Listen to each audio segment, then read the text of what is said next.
Hello, and welcome to my stream today. Where I want to start off the stream with the music that we ended the last one with a good while ago. Um, well, the last GFL1 stream at least. So here we are today with Roche Limits. Roche Limits. I'm not sure how you say it.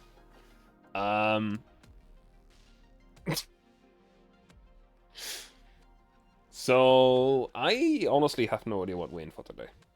Also, can I be heard? I don't know. I hope I can. Yes, okay, I can. Good. For once, Windows did not fuck up. Let's go. So, I hope that the music did give everyone a quick relapse of what happened last time. If it hasn't, Frankfurt was bombed. The commander did everything in his power to save as many civilians as possible. Nearly shot a bad scientist straight in the face. Very based.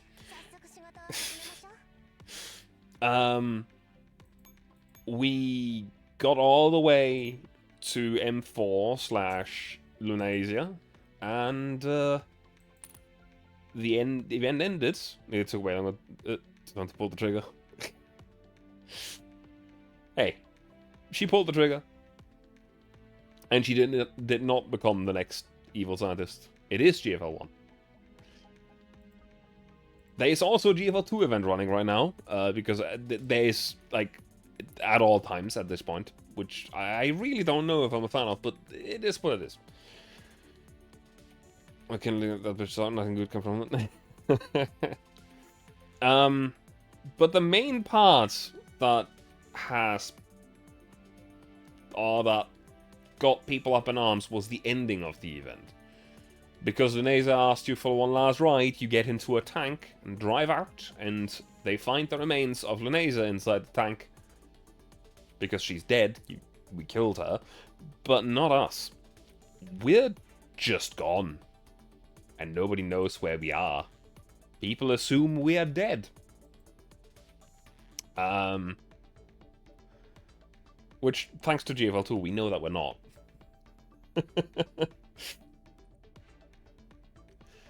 But it is what it is.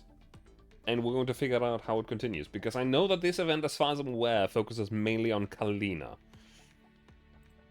So... let's see.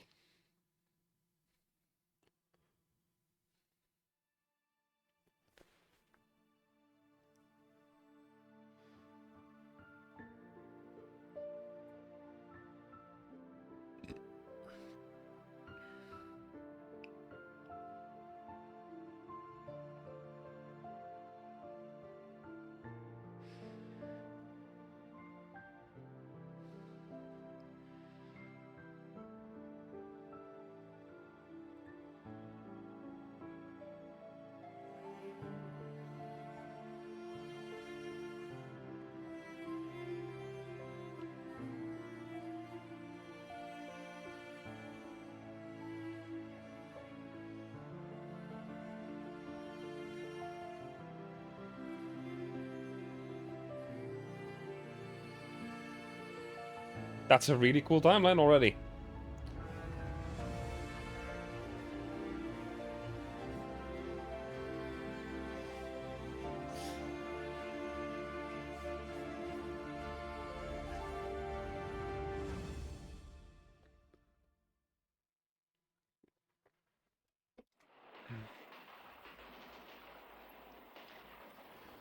Der Kommandant wird vermisst.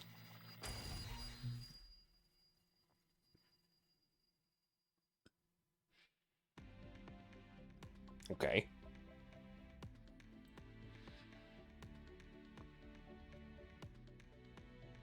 Don't know why that down there is in Japanese, by the way.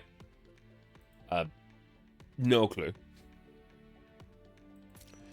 Tokarev's memory.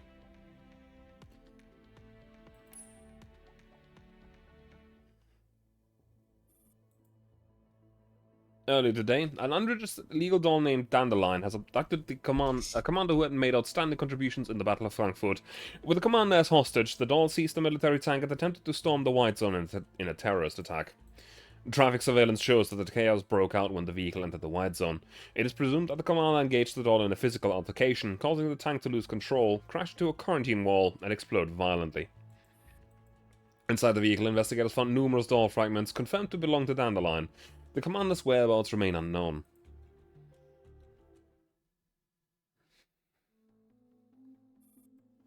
Griffin SO9 base.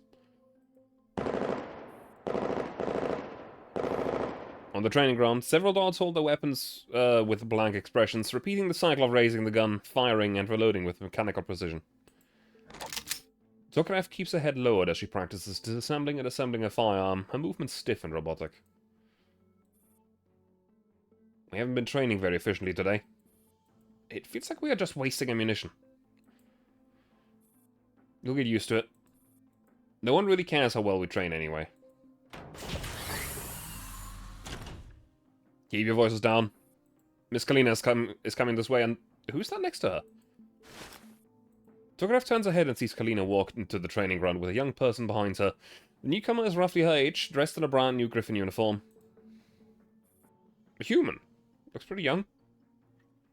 Is that a flashback to us starting as a Griffin commander? That's a new commander, isn't it? Miss Kalina mentioned they would arrive today. The dolls on the training ground all stop what they're doing. The gaze is sneaking towards Kalina and the stranger. Kalina's voice rings out with professional seriousness. Please continue with your training. Stay focused. Then she turns to the young person behind her, her tone softening. Commander, this is the basic training ground for Area SO9. The conditions are a bit rough. Please excuse us. The commander smiles and looks around, their eyes sweeping over the dolls who are peeking curiously at them one by one. That's alright, Miss Kalina. What matters is that everyone is making an effort. Though it seems morale still has room for improvement. Kalina sounds a little dejected as she replies. Most of them weren't created for combat. It takes time for them to adapt, Commander. I will arrange for you to meet the dolls in charge of each echelon as soon as possible. For now, shall we take a look at the other facilities at the base? Sure. The commander glances once more at the dolls in training, nods slightly, and follows Kalina out of the training ground. G43 grimaces. A new broom sweeps clean, eh? I wonder how long this one will last. I don't think she's ever been called M1895. I think everyone just calls her Nagant. Even in this game. They seem nice. At least they're not scowling. Tokarev watches the commanders receding back, pensively.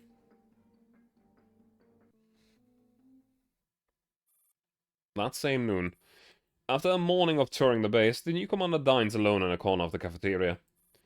The cafeteria is mainly for human staff, but since Area SO9 has very few human employees, it has always been rather empty. At the entrance, Tokarev and the few other dolls who have just finished their morning training are wondering if they should have their coolant topped up, when the sight of the lone figure eating in the corner draws their attention. They peek inside, whispering furtively. It really is the new commander. They're eating alone. Should we go bother the commander? Also, this is the humans' cafeteria, right? It feels wrong for us to go inside. Tokarev whistles back uncertainly. I don't know. Griffin doesn't technically allow dolls to dine here. So I've never gone inside before. But it smells nice. While they quietly discuss what to do, the commander notices the commotion at the entrance. They set down their cutleries and wave at the dolls with a kind smile. Hello there. The dolls jump slightly, startled by the sudden greeting. Oh, is the commander talking to us? Yeah. They greeted us and said hello. What do we do? It's the first time a human has greeted me. GSH-18, didn't you interact with humans at your previous workplace? Huh? I was a medical doll, sure, but my interactions with humans was limited to things like being ordered to wipe their sweat. What are you standing there for? Come and have a seat. Want to eat something together? The dolls stand frozen by the door. They stare at each other, clearly dumbfounded and confused. They have never been received such... They've never... That word needs to go. That's a mild mistranslation, but not that big a deal. They've never received such an invitation from a human before, let alone eaten real food at a place like this. The commander's inviting us to eat?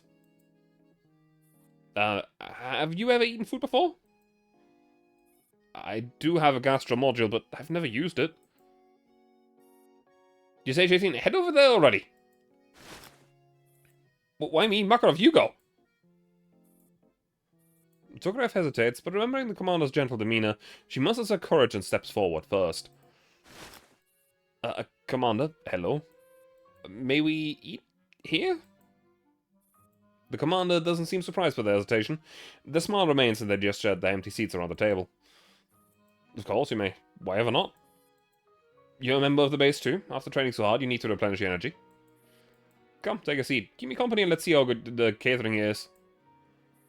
Seeing that Tokarev take the initiative, the other dolls glance at one another, then cautiously follow their example and sit down stiffly across from the commander. They stare at the trays with curiosity, sniffing the unfamiliar scents wafting from the food. No need to be even nervous. I'm the commander. I'm the commander, yes, but I just arrived. You're the veterans here. Hey, can you tell me your names? The dolls stiffly report their names one by one, their voices buzzing with a sense of novelty. Tokarev also states her name. Tokarev, immigrant 1895, GSH 18. Nice to meet you, all of you. I saw you training hard this morning. What's the plan for the afternoon? The afternoon? More routine target practice, Commander. See, that's perfect. I'll come along and have a look at it after lunch. 1895 gapes in surprise. Huh? You want to watch us train? The commander chuckles lightly and hands a piece of bread to GSH, who doesn't seem to know where to start. Of course. I want to get a direct sense of everyone's abilities. Maybe I can help. And sitting in the office all day is boring. Here, try this. The commander's easygoing attitude and matter-of-fact behavior gradually dissolves the doll's guardedness. They start imitating the commander's movements, awkwardly lifting the cutlery to try the unfamiliar food. The hands are clumsy, but there's an indescribable glimmer in the eyes.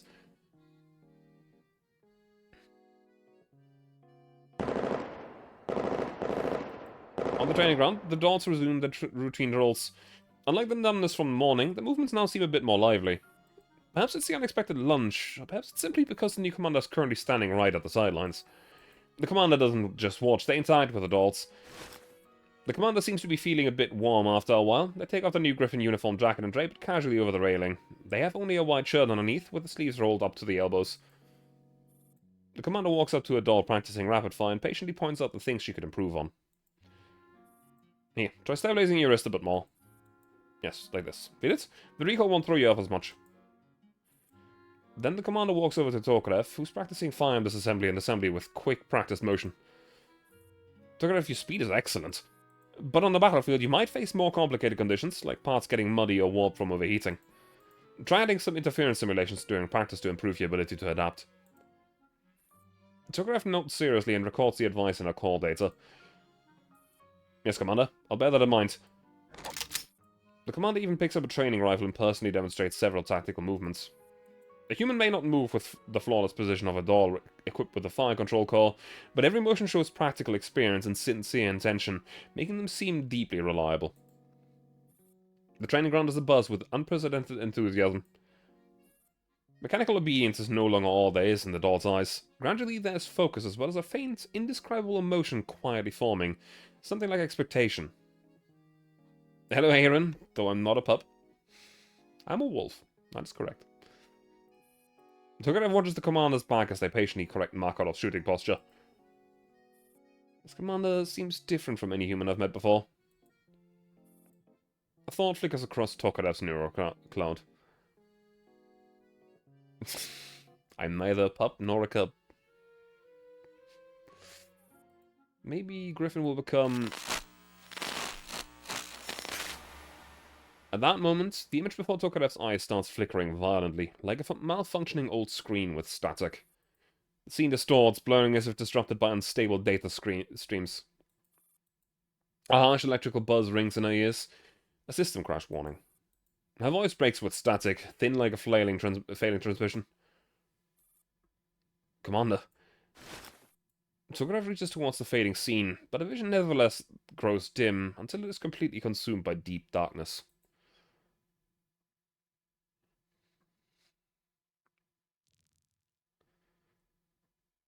IOP branch.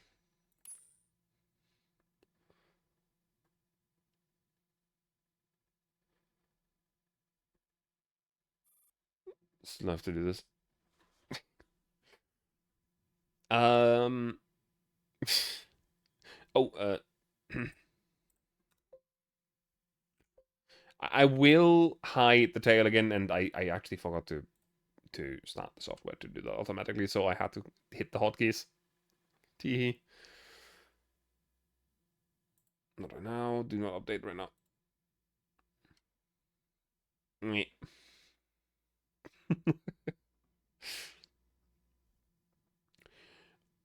If it gets in the way, you can put it away. Yeah, I mean, it will get in the way in this. It will block a lot of the scene. Just love your floof. I mean, I love it too. The floof is absolutely gorgeous.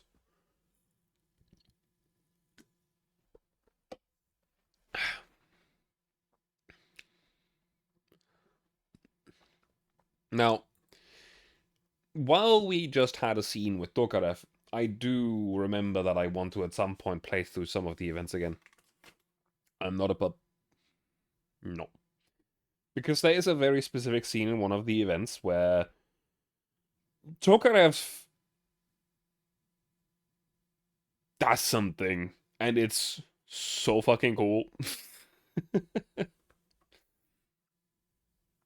um, Need to get back to GFL. Well,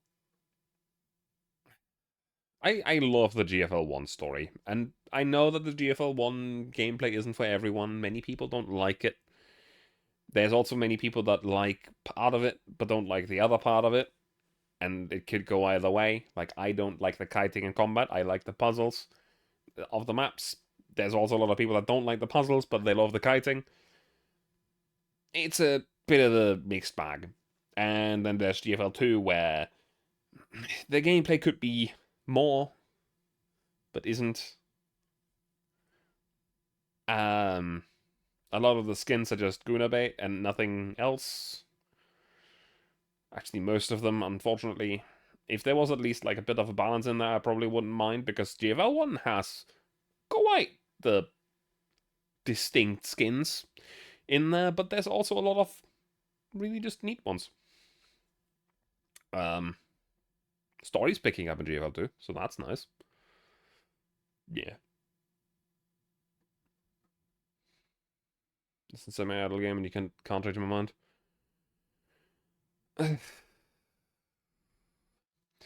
99% of the content in GFL2 can just be altered. Yeah, it it is a bit of a shame.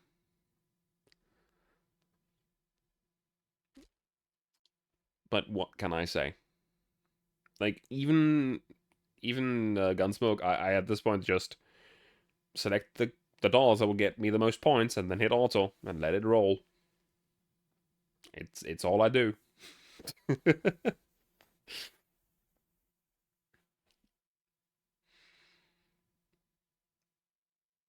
But there's a lot of potential there that I feel is just squandered. Um, I have my own opinion about how it, like, a part of the gameplay could be really, really good to actually tell the story in a better way. But yeah, I don't know. Do you love the feature that you get to decorate the end and talk to the girls? It's a 50-50 as well. You need a specific resource to talk to the to do some of the talking to the girls, not all of it. Doesn't mean quite well that the gameplay of GFL is so mindless. Yeah, because you don't have to play it then. There is no urge to play it. I am honestly in it for the story at this point. There's a few cool things they could do, but it means that they have to kind of throw out the entire gameplay segment. It's that I'm not tempted. Yeah, that is kind of what I meant.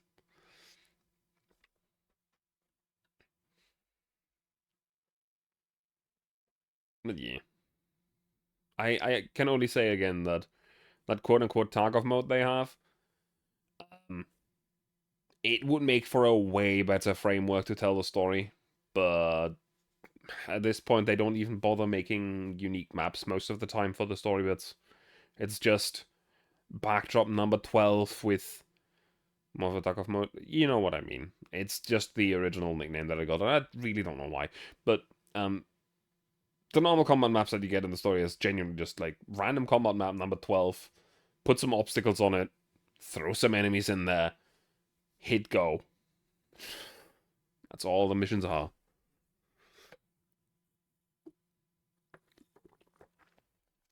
Which is a bit of a disappointment, but it is what it is.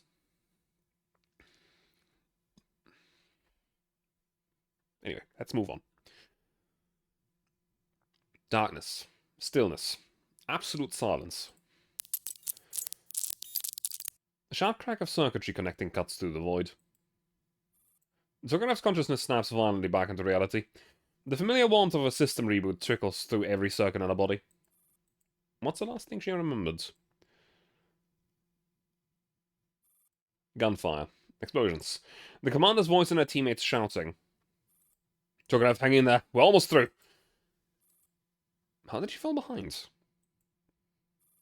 A sudden EMP, the Nidok protocol formally engaged and forced into a total shutdown. In an instant, everything collapsed into black. A visual module gradually recovers from the chaos. At first, they're only scattered points of lights, then blurry outlines, then shapes slowly sharpening into something she can scarcely believe. Kalina's haggard face. Dressed in a formal professional outfit that she normally hates, Kalina is pale, with heavy dark circles hanging under her eyes. Her blonde hair, usually perfectly kept, is a disheveled mess, as if she hasn't properly rested in a long time. Miss Kalina? Kalina's tense expression loosens a little. A breath of relief passes through her.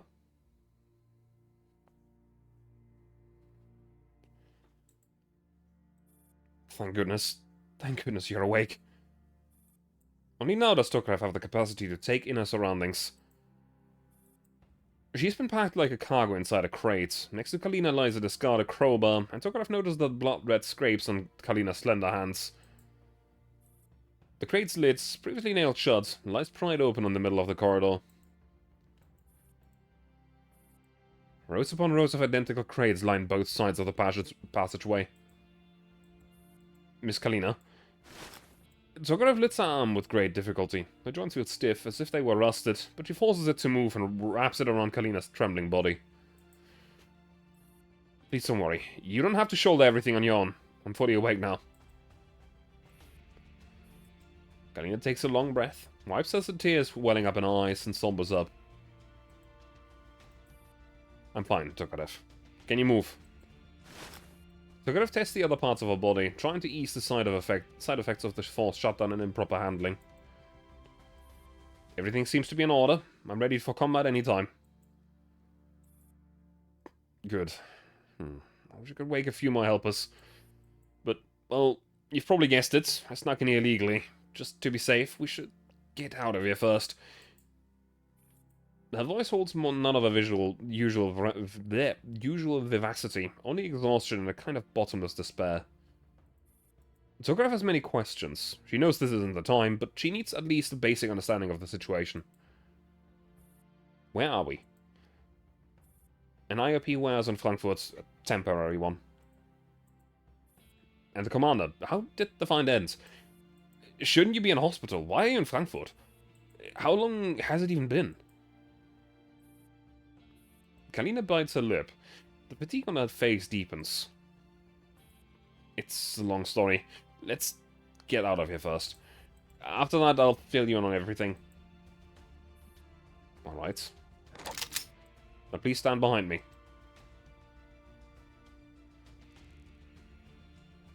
Miraculous escape.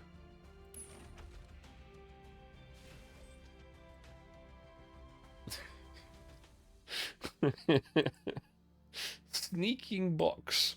Ah, yes. Let's take a quick look at what we need to do here. Comment summary.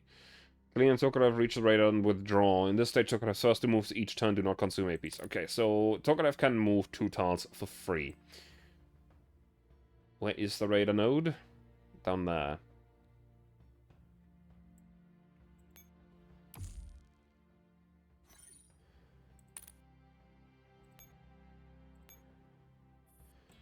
Just as stealth and eyes of confinement will appear on the stage. Please make good use of them. Tap skipped. Okay. Units that enter will not draw enemy attention for 2 turns. Perfectly ordinary cardboard box. What's big enough to hold a single doll. Nobody would want to get in there except for cats. So why were you hiding there, Tokarev? It's a sneaking doll. Shackling Eye. When active, units that enter it will be immobilized until it's deactivated. A security camera with immobilizing effects. Its cold electronic eye can lock its enemies downright, but that's perfectly understandable. After all, in this place, it's mercy and your freedom are both luxuries. I see.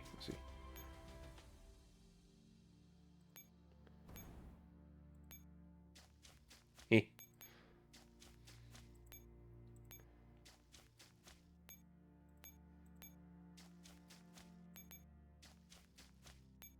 I should have moved 1 point less with Kalina.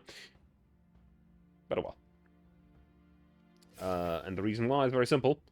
I can't move Tokarev all the way in a moment.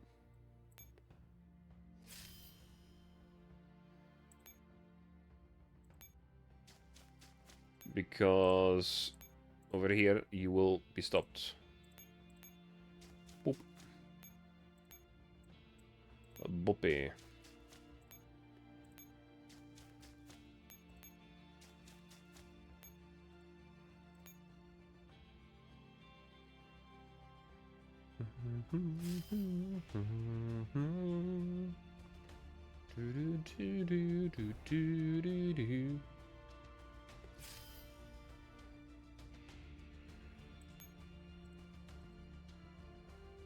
Oh.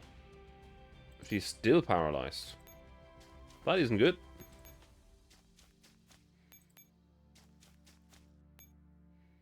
Retreats.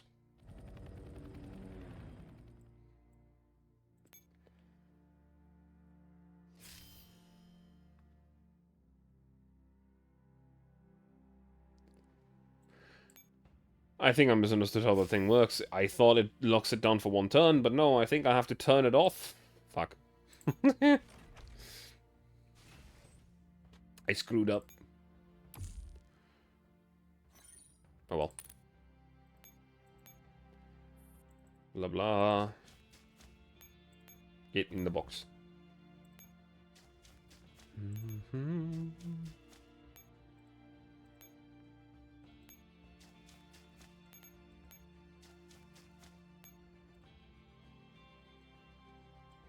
Why you aggro to those 2 tiles? So if I leave you here, then I have 1, 2, 3. That's not good. Okay, I do have to move you.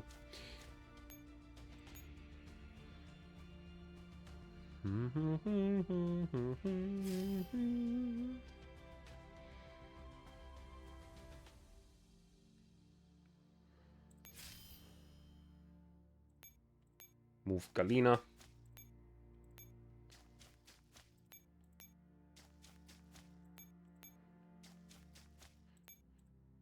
Okay. Tokarev's gonna get locked into place, but I think that control panel should then be to disable the thing? Maybe?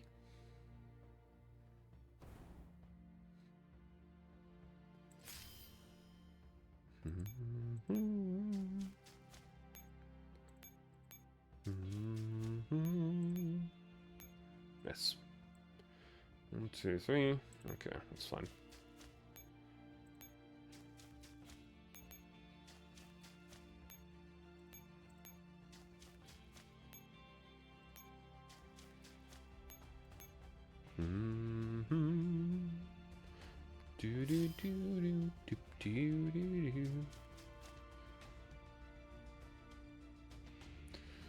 Yeah, I actually like this kind of gameplay as well, where even though these enemies are fairly weak, and it's all made in a way to be fairly easy to do, thanks to the fact that it's puzzles, and if you fuck up, you kind of have to restart, you still have to think about things.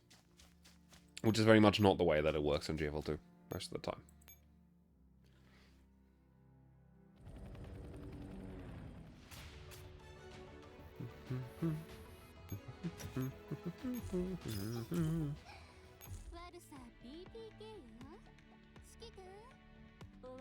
Okay, we have the infinite battle loop. That's for grinding, I guess. Frankfurt.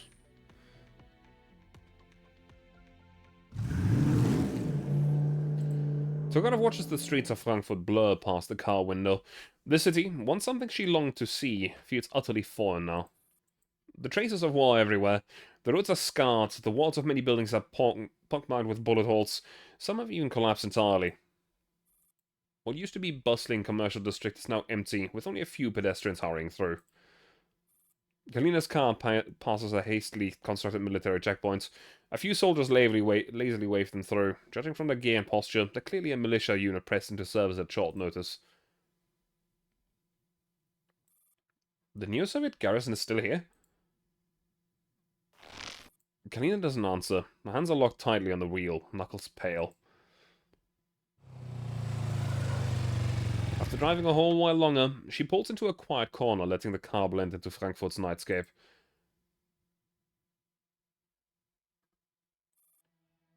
They say the commander's dead.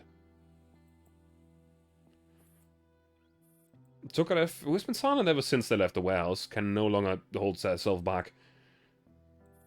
Impossible, they're lying. This has to be a lie. The commander? How could the commander possibly... Calm down, Tokarev. Kalina grips the steering wheel even harder. I don't believe it either. But the news reported it last night. They said the commander was taken hostage by a rogue doll, Dandelion, and forced to drive a military tank into the White Zone to carry out a terror attack. The vehicle exploded upon entering the White Zone. Dandelion was destroyed, and the commander is missing. Missing? Who even is Dandelion? Enforce OGAS. I'm sorry, we kept her identity hidden from you for various reasons. But she would never betray the commander. She would never betray us. So the news is fabricated. I don't know yet, but something is definitely off. For example, they claimed the tank was full of doll fragments belonging to Dandelion. But Miss Dandelion's body is special. If she left behind fragments, they wouldn't be mistaken for standard doll parts. The moment I learned about this early this morning, I rushed here non-stop from the Neo-Soviet Union. I was in such a hurry, Helion even had to handle my discharge papers for me. When I arrived, I was confronted with this unfathomable situation. The commander vanished without a trace, all of you got put into forced shutdown by some absurd protocol, and even had your Griffin authorizations revoked. The government has no corpse, no evidence, nothing, yet they announced the commander's death and terminated the investigation. Even Mr. Kruger refused to tell me anything. He won't even meet with me. Something's being hidden from me, I'm sure of it. Kalina's voice breaks into a desperate, trembling sob. Only now does Tokarev fully realize how cornered and helpless Kalina must have been, to resort to illegally reactivating her. So I came to you, Tokarev. You're the only one who can tell me, what on earth really happened yesterday? And what happened to the commander these past days? Tokarev closes her eyes. Let me start from the beginning.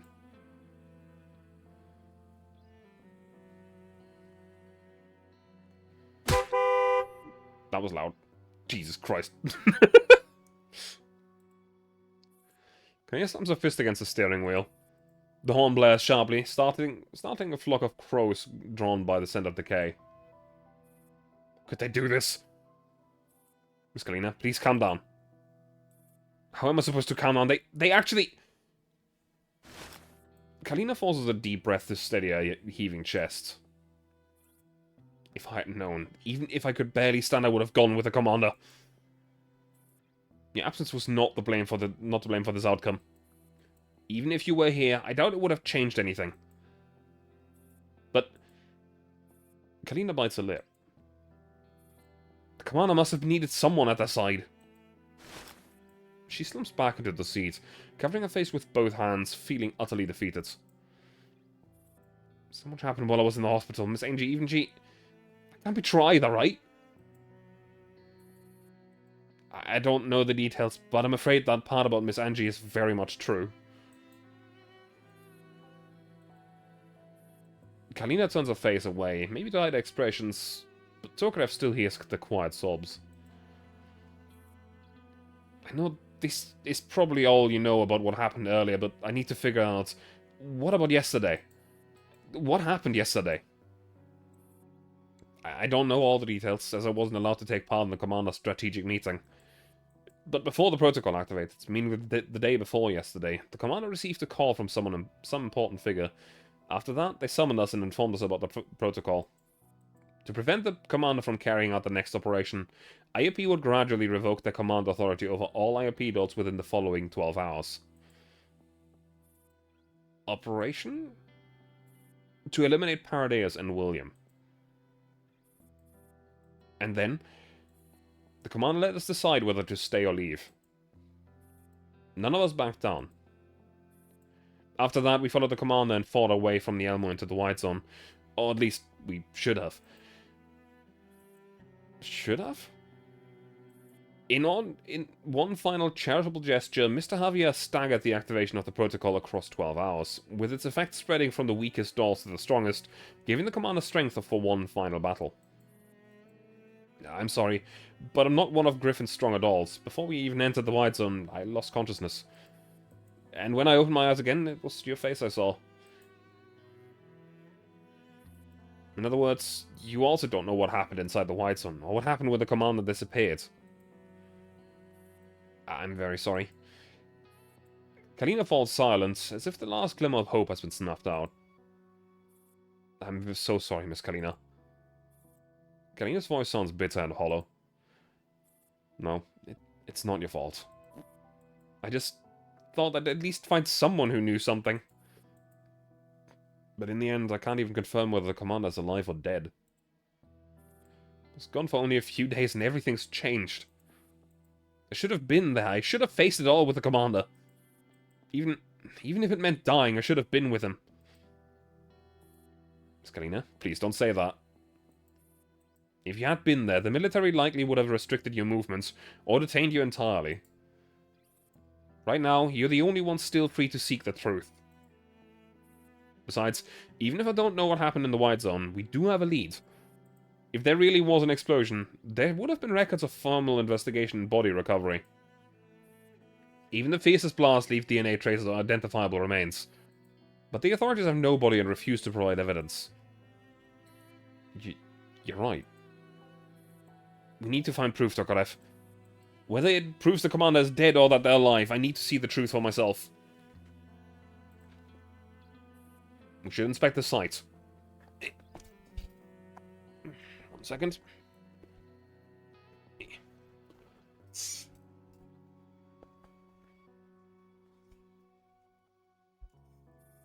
The authorities must have already investigated and cleaned up, but there will always be traces left behind. Not to mention, Tokarev's system suddenly wavers. A visual module distorts into static. A sharp current of pain shoots through her core, forcing her to double over, clutching her head.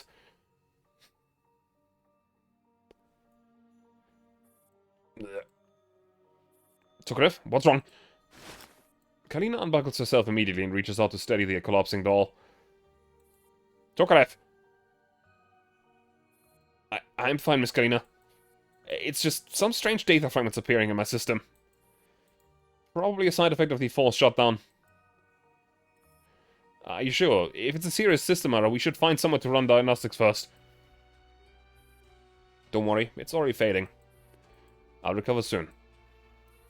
She looks Kalina straight in the eyes, her voice firm.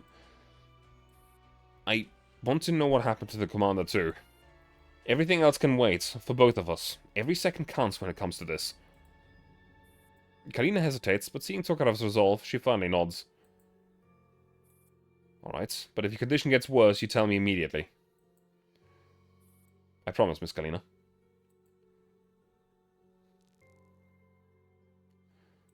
Tograv's memory battery.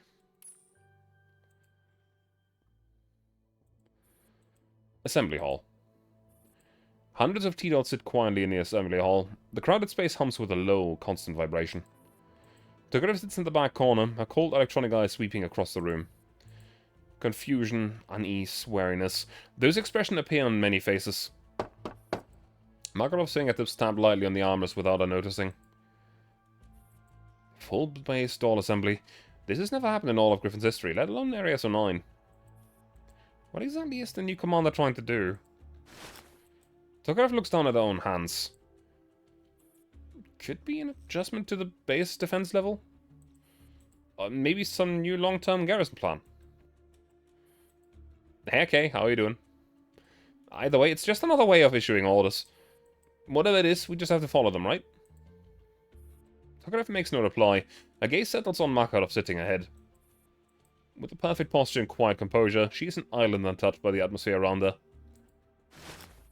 Noticing the stare, Makarov returns slightly. Nice meeting, she gives Tokarev a light nod and a small smile.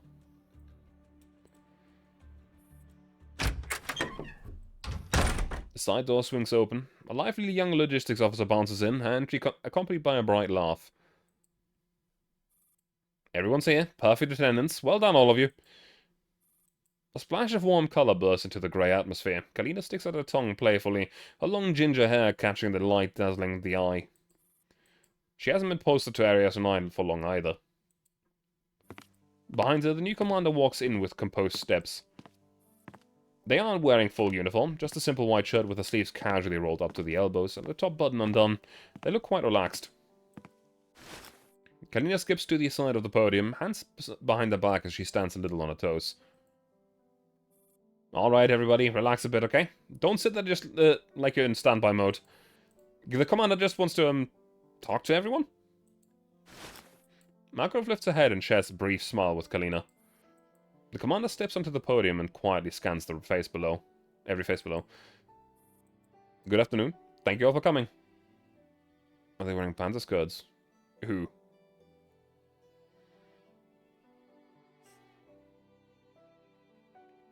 Who? All of them? Because if you mean all of them... What?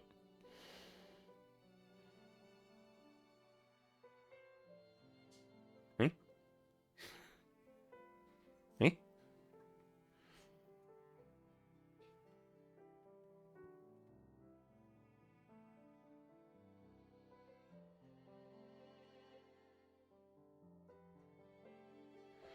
Didn't say. I mean, they didn't say anything... do you mean the commander? Well, the... God damn it. They are probably still wearing the pants of the uniform, yes. God damn it, Kay. What they mean is they're not wearing the very distinct wine red coat of the Griffin uniform. I can think they're going, yeah, that you can. On that note, I really want one of those coats. Like, I really want one of those coats. Because goddamn, they look awesome. Hang on.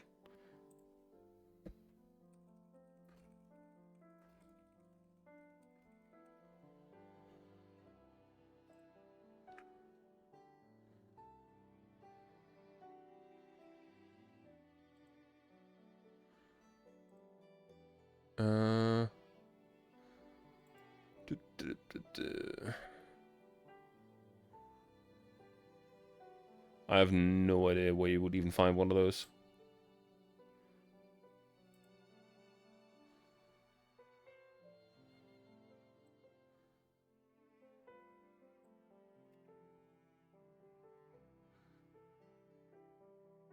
It's a bit difficult to find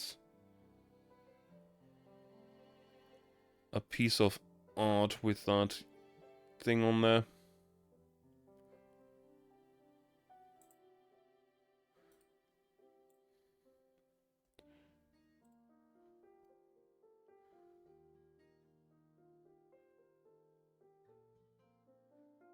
But it's a very distinct piece of clothing.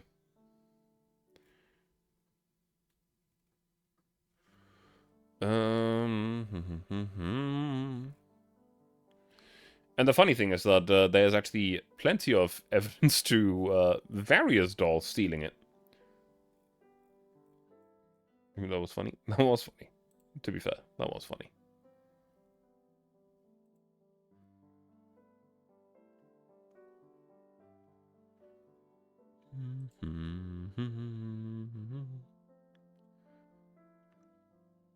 The only problem is that... Oh god, that's such low quality. Jesus Christ. I'm not surprised, but Jesus Christ. Anyway, I can't find one at a rapid pace.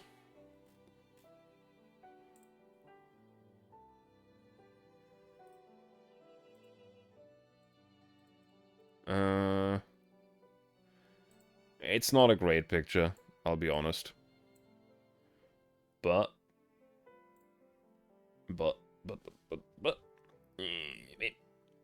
Nothing, sort of. Again, this is not a great picture, and it's from some random-ass fucking website. I'm gonna play a game before Australia starts getting warm again. Enjoy. I really want one of those coats. I love that type of uniform. Same. It's also very, very distinct.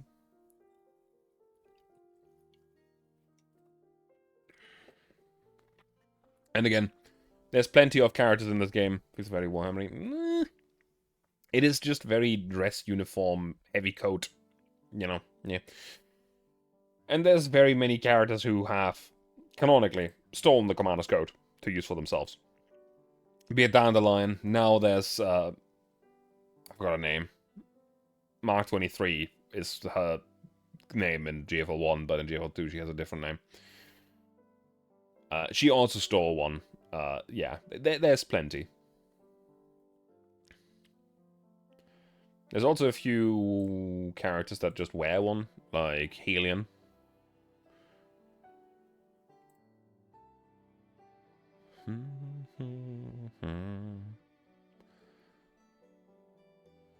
Yeah. Anyway, moving on. Good afternoon. Thank you all for coming. I know calling every doll here like this is highly irregular. You must be wondering what's going on. There are some things I want to speak to all of you about directly. Starting today, the SO9 base will undergo a few operational changes. Murmurs ripple through the crowd. First things first. Starting tonight, all dolls at the base will no longer be required to undergo mandatory periodic maintenance at in the dormancy pods. The memory dies instantly. Silence fills the hall. You may decide for yourself whether to rest or remain active, based on your core status and mission schedule. As long as safety and mission efficiency are maintained, your personal time will no longer be restricted by force procedures. And I would like to assign everyone individual dorm rooms, but we simply don't have the space, so sadly that sadly won't happen.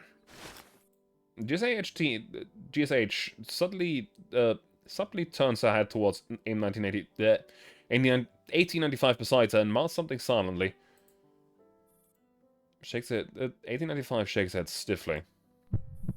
Tokara feels a neurocloud whirring as she attempts to decode the meaning behind the commander's seemingly casual words. I know that sounds very sudden, maybe even unsettling, but this isn't a test. I simply don't believe your device is meant to be toggled between standby and active modes. Kalina nods enthusiastically, her smile brightening. She clearly knew the content of the speech beforehand. Secondly, after discussing with logistics, starting tomorrow noon, the cafeteria will be open to all base personnel, including dolls. Dolls with culinary experience are welcome to volunteer for work there. In fact, any facility at the base is open for you to try out if you have the skill, experience, or even just interest. If you don't have civilian-grade gastro or gustatory modules, send a request to Miss Kalina and she'll arrange installations for you. Tokarov grows even more confused. She's not the only one. Others around her also look baffled.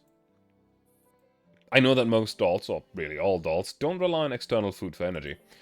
This isn't a requirement, but if you have the modules and feel curious, or if you simply want to experience something new, the cafeteria is always open. Participation is entirely voluntary. Kalina steps forward immediately, her voice bubbling with excitement. I've already taken to talk to the chef. We'll prepare warm bread, cupcakes, and the full human staff meal, approved especially by the commander. The flavor's guaranteed authentic. Anyone with a gustatory module got to try it. Besides Tokarev, FNC lowers her head and mutters to herself. Cafeteria food, letting dolls eat. What's the purpose? Testing obedience? Or some new psychological conditioning method? Across from them, Springfield smiles gently. I'm actually looking forward to it. And finally, the commander's tone grows more somber. I don't know how the previous human commanders viewed or used you, but personally, I hope you can just try, not to think of yourself as serial numbers or weapons. Every one of your neuroclouds is unique. Even two Tokarevs from different districts are distinct individuals. You are capable of independent thought, you can make judgments, so you should also have basic dignity. Tokarev's lips part slightly, a breath of startled laughter escaping her. To me, Area S09 isn't just a military outpost. I hope it can become, even temporarily, a place that's as safe as possible, a home. And in this home, every member, whether carbon-based or silicon-based, deserves respect. The hall is utterly silent. Some dolls tilt their heads, as if their neurocloud can't keep up with the incoming data. Tokarev feels a wave of light dizziness, her mind is reeling from these concepts that completely defy understanding. That's all for now. There may be more adjustments later, and we'll talk again then. If you have any questions or suggestions, my office is always open for you, or you can speak with Miss Kalina first. Dismissed. The commander scratches their head, though they seem unsurprised by the doll's bewildered expressions. After stepping off the podium, instead of leaving immediately, they walk toward the front and start speaking quietly with Makarov and a few others. Kalina weaves through the forming groups, eagerly explaining the details to the dolls crowding around her. Autonomous and voluntary rest, experiencing the taste of food. What does any of that mean? Around her, dolls whisper to one another. The commander was serious. We can decide for ourselves when we go to standby. And we can choose to pick up side jobs. I've always wanted to try working in the infirmary. But what about energy consumption? Unnecessary activities increase drain. That's not cost efficient. Probably a strategy. It could just be a flash in the pan kind of enthusiasm. People like this come along every now and then, but the fervor never lasts. Most humans don't understand how dolls work. We don't need these human-like things. But Miss Kalina looks really pleased. I think she and the commander really mean it. Tokarev fixes her gaze on the commander's back. She stands, not joining any group, and heads toward the hall exits. As she passes the spot where Makarov was standing earlier, she pauses in hesitation. Something feels off. Just as she's about to cross the threshold, Kalina calls out to her from behind. Tokarev, wait! Tokarev turns. Kalina jogs up to her, cheeks flushed, smile radiance. The commander told me, you've already tried the cafeteria food before, right? Tomorrow at noon, the newly renovated cafeteria opens for a trial run. You have to come. I asked the kitchen to prepare special desserts for everyone. Come try them. My energy core is functioning normally. The output is stable. I do not require external food for supplementary energy. Kalina just chuckles and shakes her head slightly. Whether you need it or not is beside the point, Tokarev. You think the commander doesn't know dolls don't need food? It's not about necessity. It's about whether you want to. Aren't you even a little curious? About what sweetness tastes like? Or how it feels to have warm soup sliding down your throat? The commander said that these are important sensory inputs, part of what make something feel alive. A small joy, for humans and dolls alike. Tokarev's electronic eyes blink rapidly as she processes these entirely new ideas. Seeing her confusion, Kalina's smile softens. It's okay, you don't have to decide now. The cafeteria will always be there, whether you change your minds, or even if you just want a place to sit, you can come. The commander wants everyone, every living being, to find something that makes them feel just a little better. She pats Tokarev on the shoulder lightly, gives a little wave, then skips away with a cheery smile, disappearing around the corner. Tokarev stands rooted to the spot. She peers down at her hands, the synthetic skin long overdue for maintenance. Small joy. As the question spirals through our neural clouds, a burst of searing white light engulfs our vision. Harsh static drowns out all other noise. The assembly hall's vaulted ceilings, with Karina's warm smile, the commander's calm gaze, that unnameable flutter in a core. All these fragments of memories twist, flicker, and bleach out under the violent interference. Darkness falls again, bottomless as an abyss.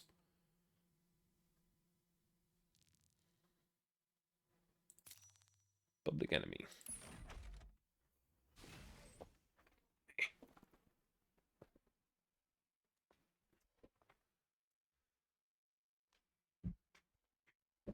Is there no music here? In this stage? That's very odd.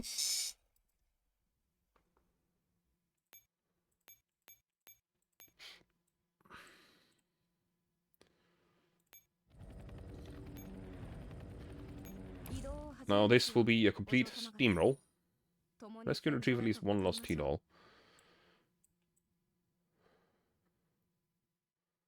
I see.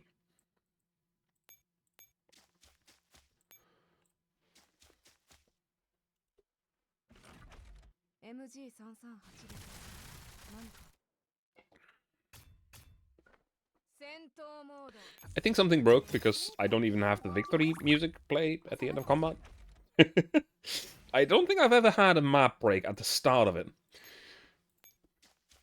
In terms of music, but, well... something new every time, right?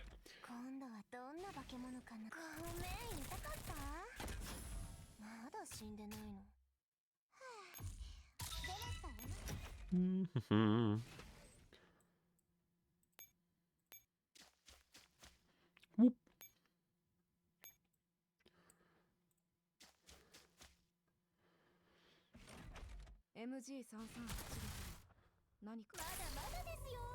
But...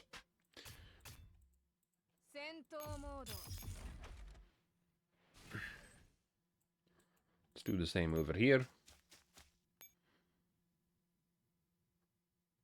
Oh, that's an exit point. Ah, okay. I see.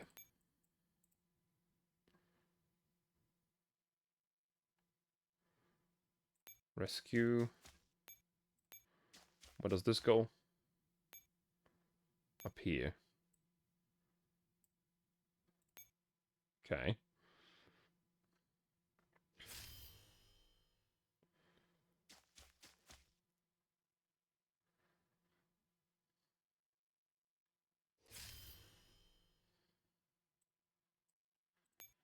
You can only go into the next teleporter, which will lead somewhere else again.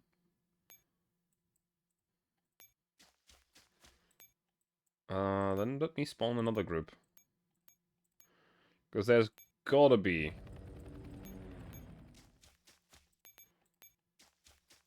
I think maybe not, but... I feel like there should be an achievement for rescuing both.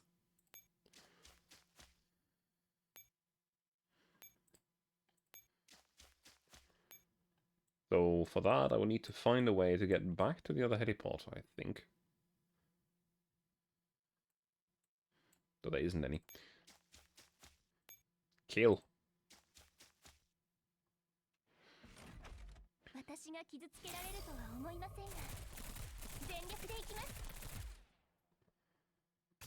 Alright. IDW down ya!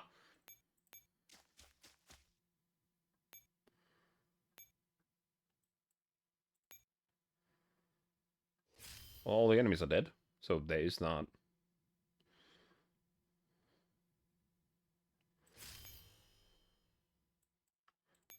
I do need to move my Echelon 2 off of this platform.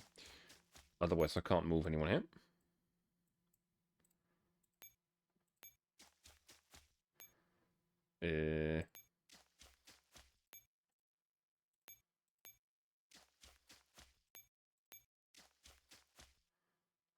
Should go here, and then we need to go here.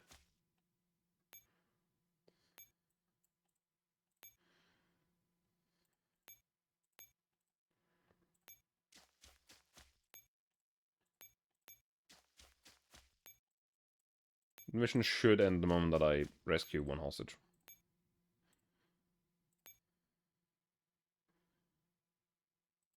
It does not. Cool. Okay, it's one of those where I could settle the combat right now, because I'm technically done.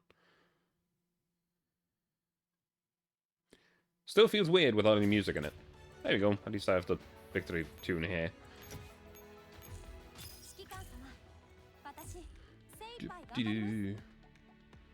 The Elmo.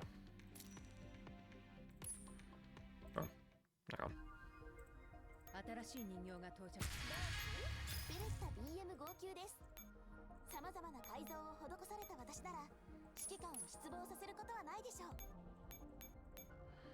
It's always very funny when you hear some, like, big-name voice actors in this game.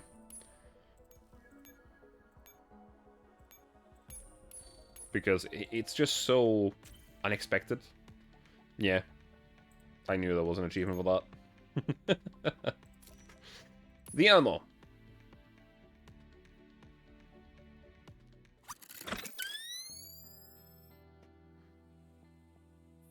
The visual module slowly reboots, the scattered blur of lights gathering bit by bit into a clear image. She finds herself lying in the corner of the Elmo's ops room, a slightly worn blanket draped over her. Only the emergency lights are on inside the cabin, their dim amber glow making the whole space feel unusually quiet.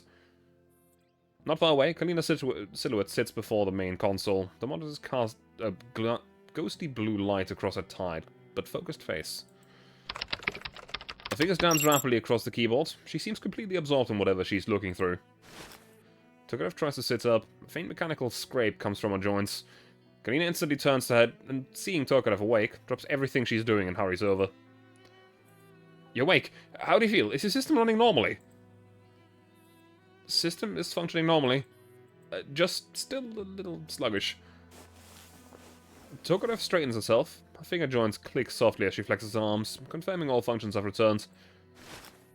Kalina crouches beside her, worry and guilt written all over her face. Tokarev, I'm really, really sorry. I shouldn't have reactivated you so recklessly. The neurocloud malfunction struck again, didn't it? This is all my fault. Tokarev studies Kalina's exhausted expression and gently shakes her head. No, Miss Kalina, this isn't because of anything you did. A similar issue already occurred even before the commander's operation. Please don't blame yourself. I am fine. Kalina exhales in relief, though the worry in her eyes doesn't fully fade. She reaches out and brushes aside a few loose strands of hair from Tokarev's forehead, like tending to a sick child. If anything feels off again, you must tell me. We can go back to the city and get have a professional technician look at you. Tokarev glances around the ops room, taking the blinking indicators across the control panels and active screens. This is a completely different side from the almost powered down state when they left it.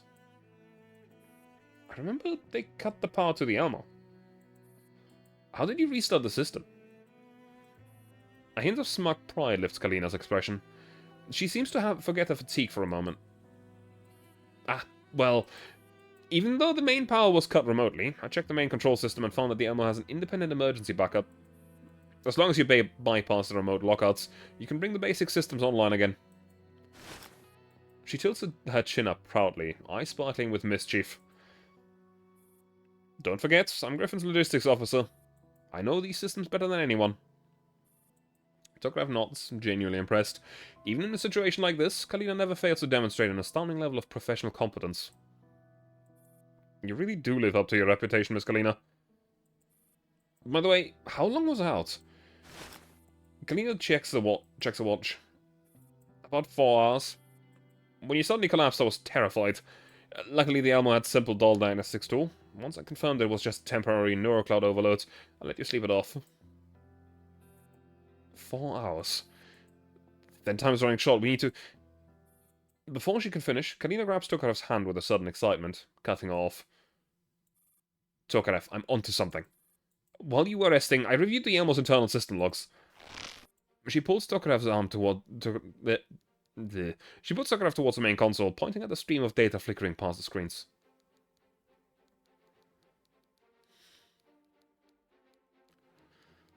I fucking love this piece of music, just saying.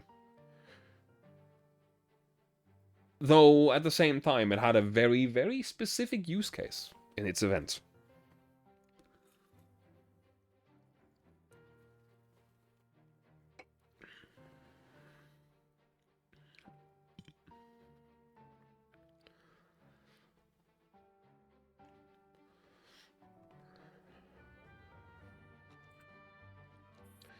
Look, according to the logs, the ammo system was activated before we arrived. And not just once. When? Kalina taps the keyboard, bringing up a more detailed report. The most recent activation was early yesterday morning, just a few hours after the explosion. Someone bypassed the main power button, activated the backup system, and accessed the ammo's main database. Can you determine who it was? Kalina shakes her head with a frown. The access logs were wiped, almost nothing remains. Whoever did it knows the ammo architecture extremely well. She opens another window showing a list of directories that were accessed. They didn't delete or modify anything, they seem to be searching for something. Do you think this could be related to the commander's death? Kalina bites her lip while she mulls this over. I bet it is. This person was probably looking for the commander, or checking to see whether the commander had left anything behind. But I can't determine who they are or what their intentions were. All I know is they understand both the Elmo and the commander very well. It could be from the military, or someone inside IOP. It could be even someone from Griffin, or... She pauses abruptly, eyes widening. Or it could be the commander themselves. If the commander didn't actually die but managed to escape after the explosion and didn't want to be found, the first thing they'd do is destroy or secure anything that could reveal their location. But if that's the case, why only erase the access logs? Why not delete the data? That wouldn't hide the trail at all. It would only expose the fact that the commander came back here. Kalina's excitement dims a little. Alright, I'm getting ahead of myself. They fall into a brief silence. Kalina is the first to break it. Regardless, we need to keep investigating. We're heading toward the White Zone to examine the blast site. That's where the real key to finding the commander. Yes. But the White Zone security checks will be a problem. Then we'll just have to deal with it. Prep your weapons and ammunition. We're moving out. White Zone entrance.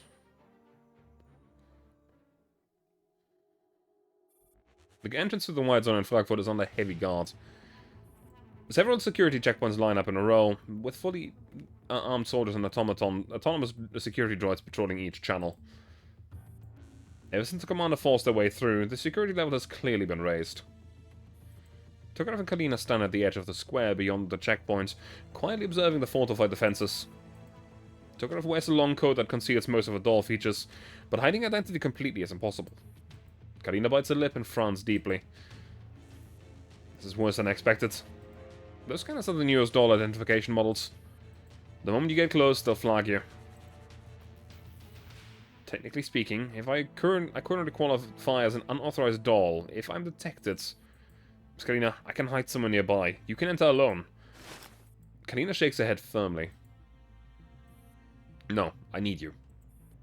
And splitting up is too dangerous. She rummages in her pocket, but finds nothing useful. In the end, she pulls out a green card. She gives a weak, bitter laugh. This is... a gift from the boss. Permanent residency for Green Zone.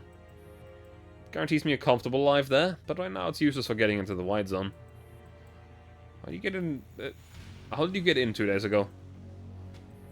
2 days ago, when the commander led us into the White Zone, there were several dolls whom I didn't know personally, but they didn't seem to be strangers.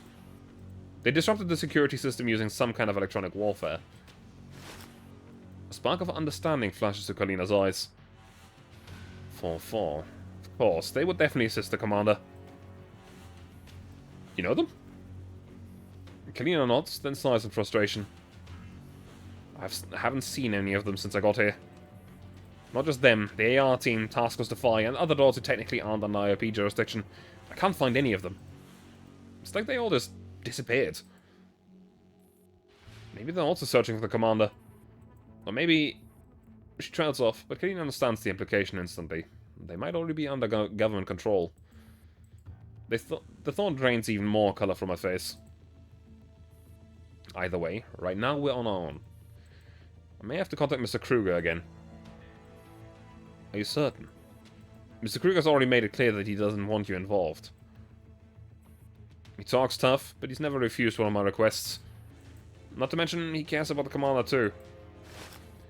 Kane steps aside and activates a communicator. Tokarev stays alert nearby, but she remains within earshot. The connection established. Kalin, I told you to rest, didn't I? Mr. Kruger, I need your help. If this is about the commander, I thought I made myself clear yesterday. All I need is temporary White Zone pass. Just this once. White Zone? Where are you right now? You should be on a plane back to the Neo-Soviet Union, Kalin. Not making trouble in Frankfurt. I'm not quitting the investigation, Mr. Kruger. The commander isn't just my superior. The commander is dead, Kalin. Go home before you get yourself in trouble. The commander is not dead. If you won't help me, I'll find another way. Kalin, the commander wouldn't want you putting yourself at risk. Listen to me just this once. Let it go. Go home. Thank you for taking care of me all these years. But this time, I must stand by my own decision. If you insist, I'll revoke your access permits. Not as a threat, just to keep you from walking into danger. I understand. Goodbye, Mr. Kruger. Kalina ends the call, takes a long breath to steady herself, and returns to Tokarev. He won't help us. Mr. Kruger might be right. The commander cared deeply about your safety. Kalina gives a strained, bittersweet smile. But I don't need protecting, Tokarev.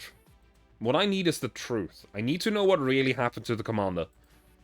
If the commander truly fell, I need to confirm it with my own eyes.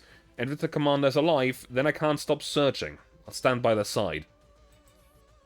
This isn't an impulsive decision. I've thought this through. The black sedan glides toward them, interrupting her. It stops directly in front of them. The window rolls down, revealing a familiar face. Miss Kalina! What coincidence meeting you here. Seems you're having trouble entering the White Zone. Javier's polite smile doesn't reach this deep, unfathomable eyes.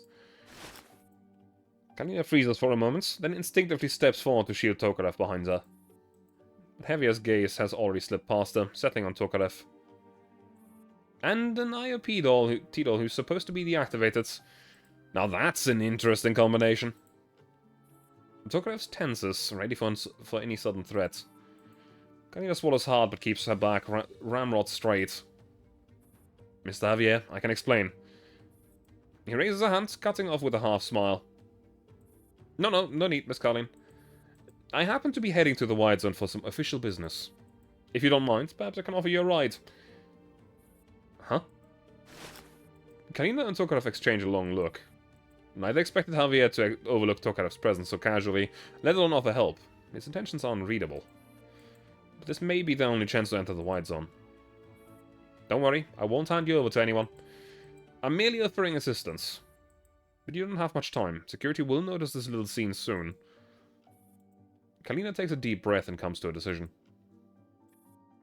Thank you for your generosity, Mr. Javier. We'll accept your help. Javier nods as the car door unlocks.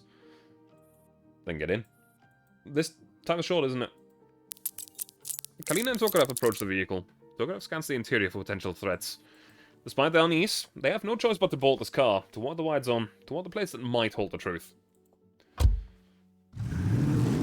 The door closes, and the black sedan drives smoothly toward the White Zone. White Zone checkpoint.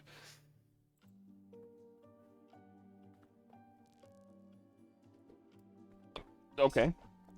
To be fair, even though Javier did cut off access to the dolls in the last event, it's not like he really had a choice, did he?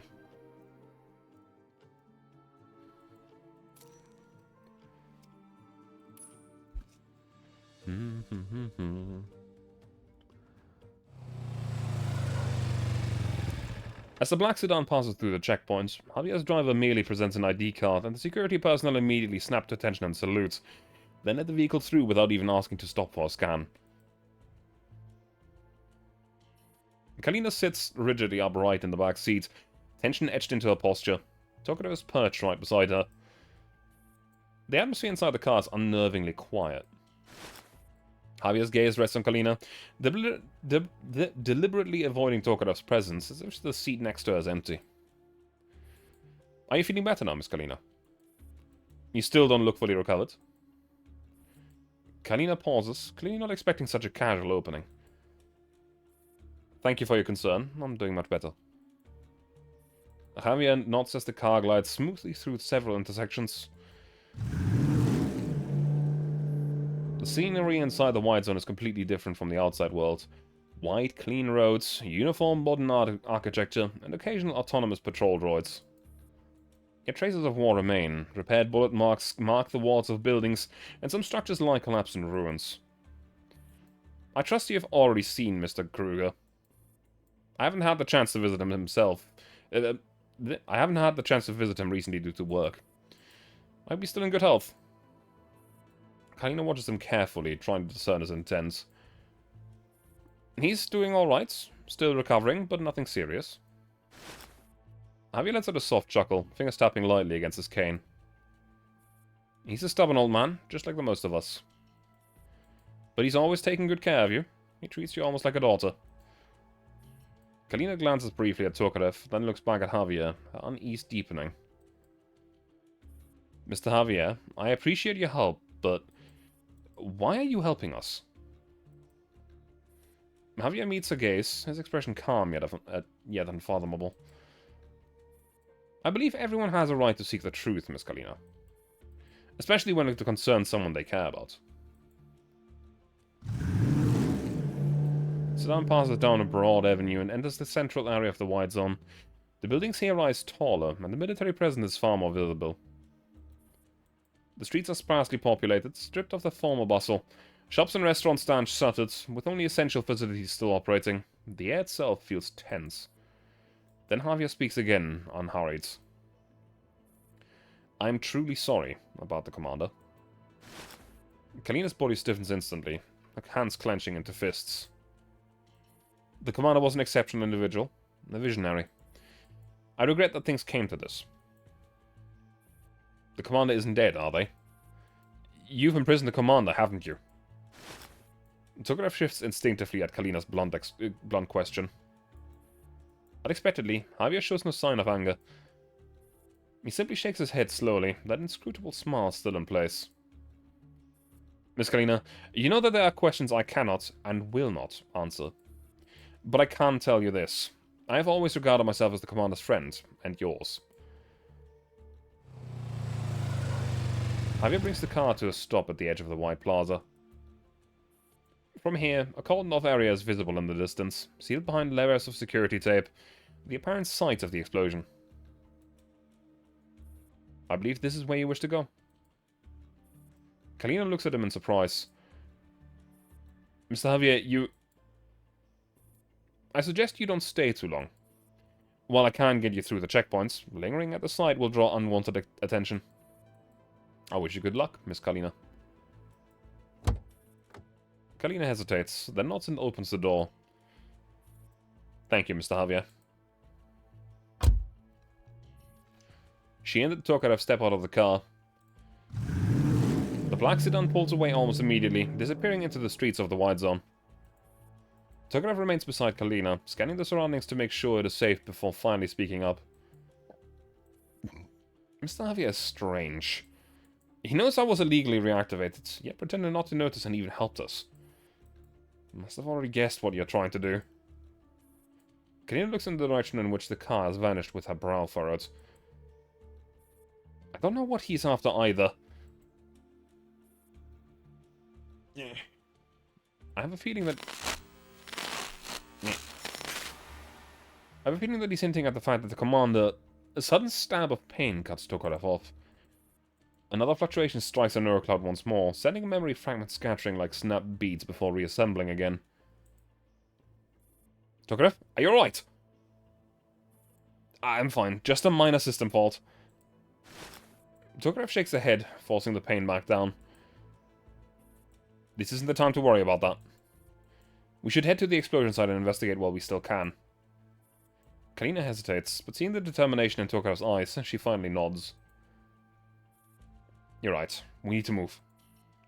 Let's get cracking before anyone notices us. Finding clues about the commander is the only thing that matters right now.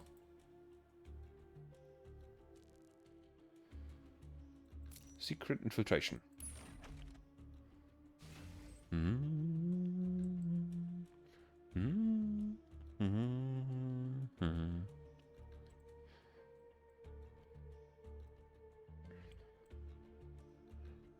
There'll be sneaking boxes all over the place.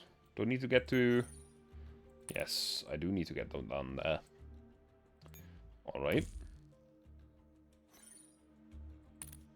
I have 3 movement points. This thing moves twice, this thing moves twice, these move once.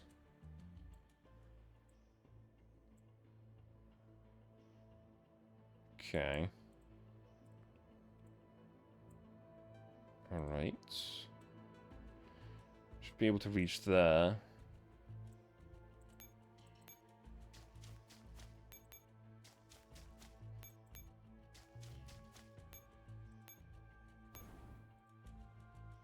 So this is going to be the first turn. The second turn I will get to 1, 2, 3, 4. And then I can grab the next box.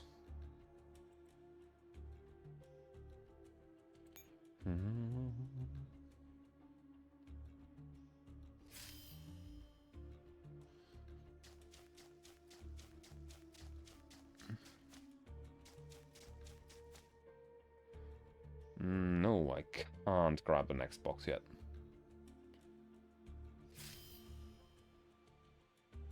That is completely locked off. This one will patrol back up here. This one will patrol to down here. This one will patrol to down here. So I need to position myself, probably like right around there. I can't do that either.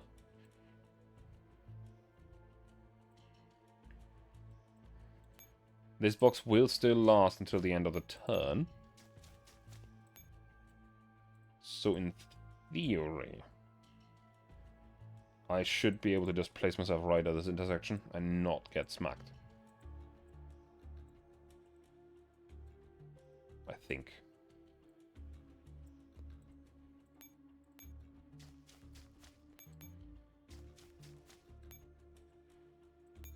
Let's see.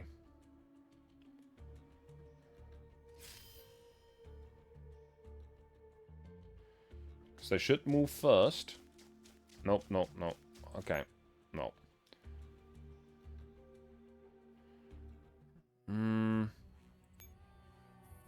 Let's try that again.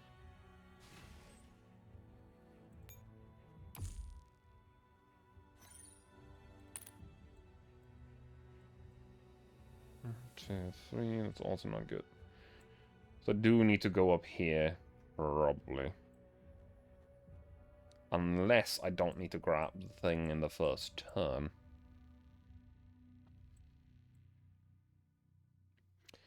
It doesn't really make a difference if I do or don't grab it in the first turn, unfortunately. Because if I don't grab it in the first turn, I'll end up right here. So grabbing it in the second turn will mean I still need to go 3 tiles to just get to the same point.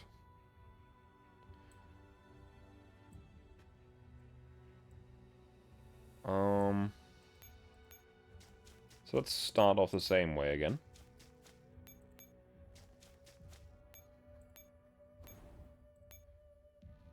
Let's see.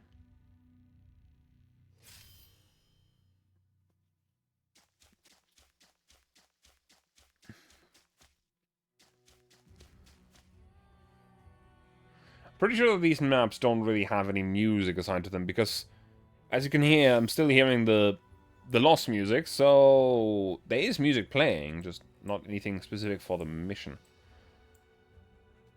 So yeah, okay, this is actually bugged. This is supposed to blink in the direction that the thing is going, but it's not going down, it's gonna go up.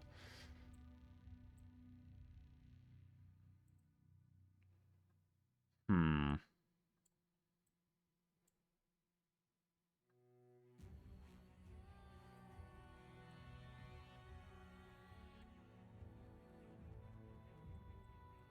What I'm gonna guess... I still need to go down here. This guy's gonna move twice to be back here again. This guy's gonna move forward, but I can move past him to this sneaking box. So, I'm gonna position myself here this time. See how that works out.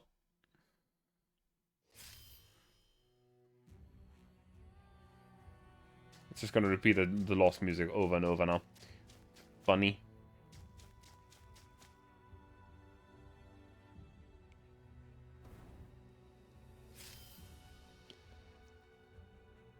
Okay.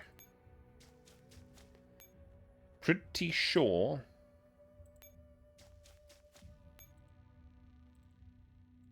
because you move down this turn.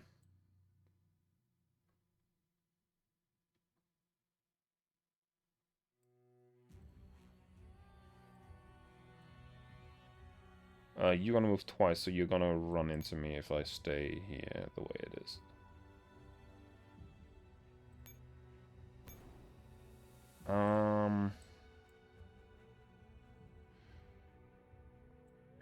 What direction will you move? Actually, what direction will you move? You're gonna move this way. You're gonna move this way. You are going to move that way. You're gonna move this way. So, what I will probably want to do is go back to over here.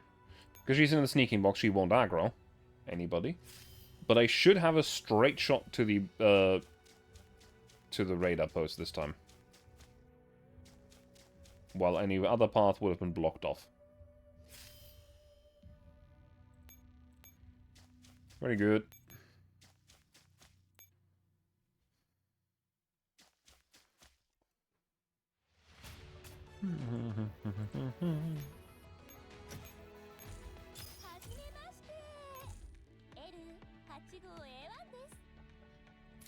White zoned, ground zero.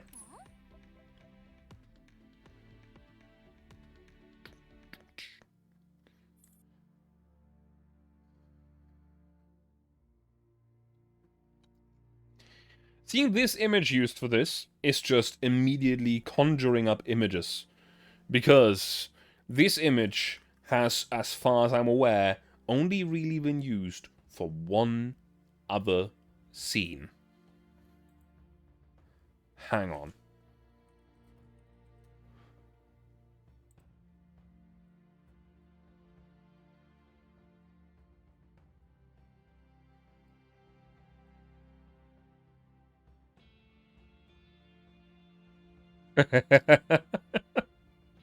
Oh.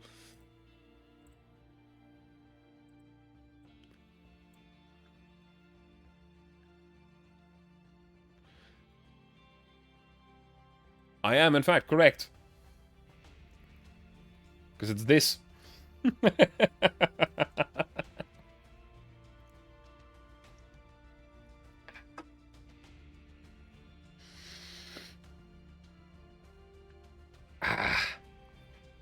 Angie. You absolute fucking badass.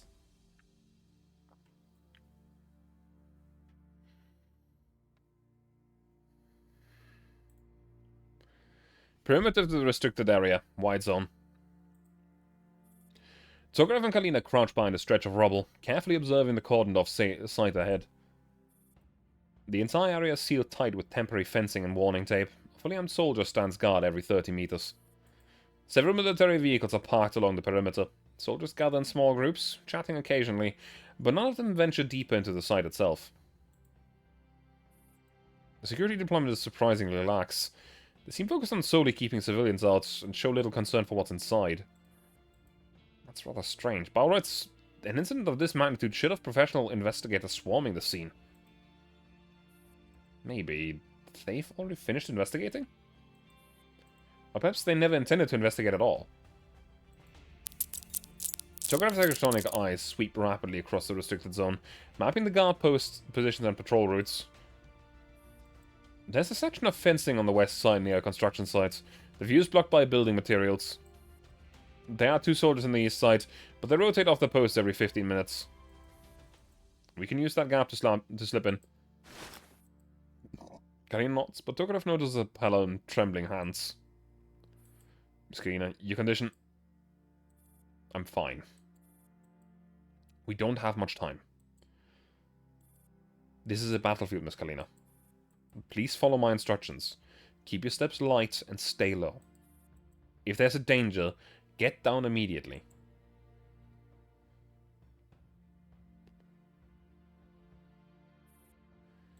After successfully slipping past the guards, Tokarev and Kalina finally reach the heart of the explosion site. The sight before them leaves them stunned. The area is nothing but ruins. Buildings that once gleamed in the wide zone are now reduced to twisted rubble and debris. The ground is torn open by a massive crater. Surrounding the structures have either collapsed or been scorched black by fire. At the center of the plaza lies the grotesquely twisted wreckage of a military tank. The turret's been blown clear off, and the armor plating ripped apart. Black scorch marks spread outward from within. This couldn't have been caused by an ordinary explosion. Oh, well... yeah, probably. With all the buildings and rubble and everything. The tank wreckage totally could have, but yeah, not the others. This gate is far too large. It could have been an ammunition detonation. But even then, the level of destruction exceeds standard parameters. Kalina takes a deep breath to herself. Tokarev notices her unsteady steps as she clenches her teeth and forces herself towards the wrecked tank. Let's split up. I'll check the surrounding area. You examine the inside of the tank. Contact me immediately if you find anything. It's like a cut loading screen for the map that notably does not feature a tank. Yeah, that's fair. Miss Kalina, the site could still be dangerous. Kalina shakes her head, her face grim, her gaze firm. There's no time. Don't worry about me. I know how to protect myself. Tokarev hesitates, then finally nods. Tokarev approaches the tank wreckage cautiously while analyzing the structural damage. The armor has been torn apart by an immense force from the inside, but the signs suggest that it was more than a simple explosion. Some fractures show clear signs of being cut by high-energy weapons, as if 2 different forms of destruction are layered together. She climbs into the tank's interior. The cramped space is completely devastated. Near the driver's seat, she spots several gleaming fragments, dull structural components. Tokarev picks one up and examines it closely. The fine circuitry and specialized alloys could only have belonged to a high-end tactical doll. So these are the remains of Dandelion mentioned in the news? But Miss Kalina said Dandelion's body was special. Yes, because she was, in fact, in the body of a Niter. So there would not have been normal doll parts, but a lot of Paradeus bullshittery and human remains.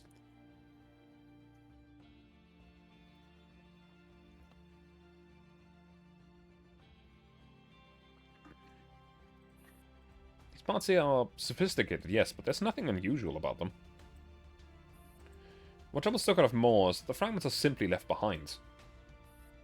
Under standard military protocol, any doll remains should have been fully recovered, especially evidence tied to a so-called terrorist attack. It's almost as if they were deliberately left there to be found. She continues searching and soon discovers a large amount of dried blood in the tank's inner walls and seats. The splatter patterns indicate blood loss of at least 2 liters, fatal without immediate medical intervention. Yet once again, something is off. There are no traces of human tissue. Why wasn't the scene properly cleaned? Why leave blood and doll fragments but remove all biological remains? Questions pile up in Tokarev's neurocloud, but she finds no answer to any of them. She records everything carefully and prepares to leave the tank to report to Kalina. When a communicator crackles with Kalina's faint voice. Tokarev, come here, quickly. Tokarev climbs out of the tank and follows the signal. She finds Kalina standing motionless near a pile of rubble about 50 meters away. Her body trembles as she stares at the collapsed wall before her. Miss Kalina, did you find something? Kalina doesn't answer. She simply raises a shaking hand and points at the wall. Tokarev looks in the direction. Hanging from the blackened wall is a torn jacket. A Griffin uniform jacket. Its cuffs and collar are shredded, the fabric soaked with blood and dust. Even in this condition, Tokarev recognizes it immediately. The commander's jacket. Kalina's breathing grows ragged. She staggers forward, reaching out with trembling fingers to touch the jacket. She carefully takes the jacket down and cradles it in her arms. The front is nearly saturated with dried blood, dark brown with oxidation. The sleeves are scorched, and one side has been ripped open by something sharp. This is the commander's... Miss Kalina, this alone doesn't... Kalina suddenly collapses to her knees, clutching the jacket tightly as her body shakes violently. Silent tears stream down her face. A broken sob escapes her throat. Oh, Commander. You promised you'd come back. Tokarev crouches beside her, wanting to comfort her, but words fail her. Any attempt at consolation from a doll would feel hollow. All she can do is stay close, watching as the strong, cheerful girl finally breaks under the weight of despair. We went through this so much together, so much. Why did it have to be this time? You promised you'd never play such stupid pranks on me again. Why? Why leave this behind? Are they trying to tell me that the commander really... Her voice fades, and her eyes lose focus.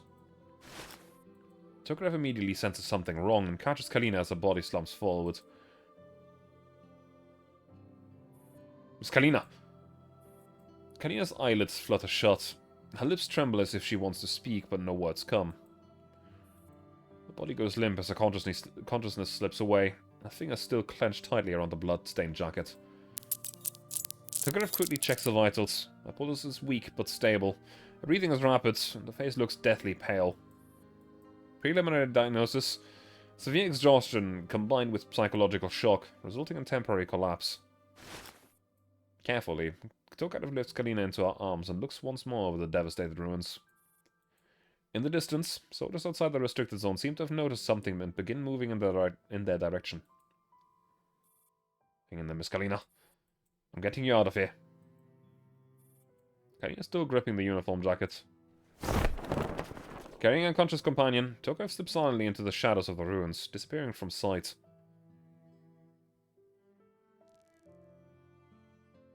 Tokarev's Memory, Part 3.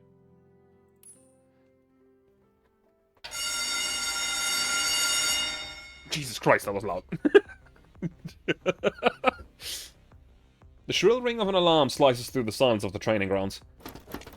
After a brief moment of surprise, the dots snap into formation. Tokarev stands in the ranks and sees the commander and Miss Kalina approaching at brisk pace, their expressions grim. We have an emergency mission. All combat ready dolls, be fully equipped in 15 minutes. Assemble in the forecourt. I'm no longer tired. That was very loud.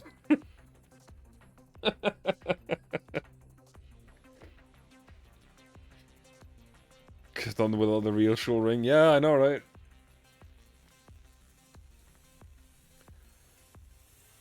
The training grounds erupt into activity at once. Since the commander's arrival at the SO9 base, they have already completed several operations to eliminate small Sanguisferi forces. The very first of these operations took place when the commander had only just finished training. In every engagement, the commanders demonstrated exceptional tactical ability, consistently completing missions with minimal losses. Tokarev quickly checks her weapon systems while listening to the low murmurs around her. Another sweet mission. Sanguis activity have been pretty frequent lately.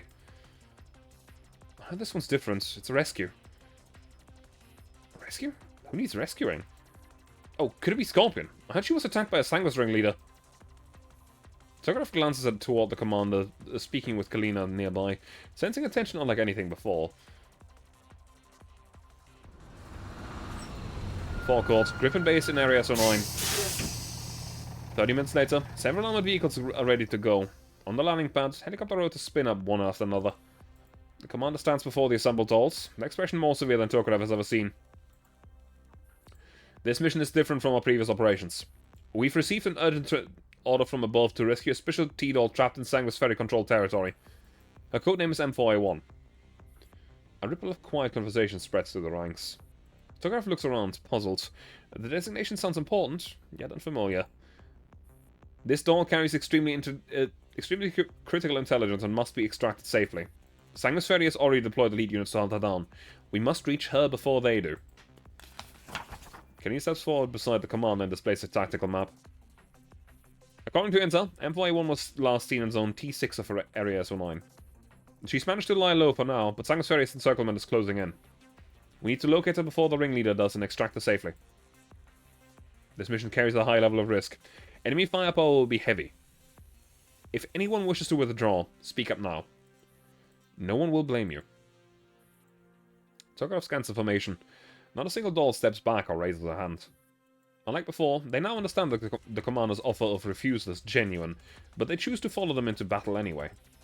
The dolls of Area S09 are no longer mere tools that execute orders. They have their own will, their own resolve. The commander meets each of their gazes, then nods. Thank you for your trust. Move out. Zone T6, Area S09.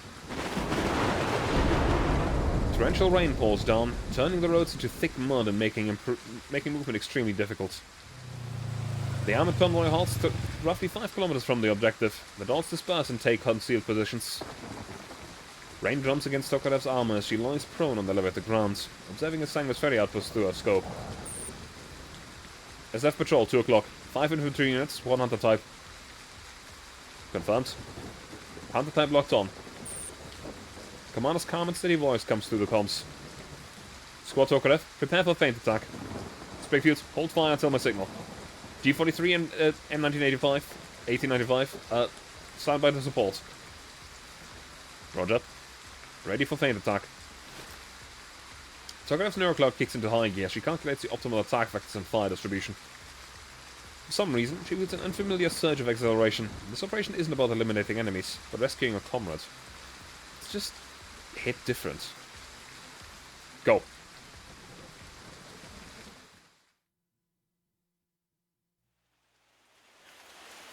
When the fighting ends, Tokarev drags the damaged leg armor to the extraction point and sees a stranger standing beside the commander. A tactical doll with green highlights in her hair, calm yet alert, gripping an assault rifle with both hands. Mission complete. All units prepared to withdraw. Tokarev, you're injured.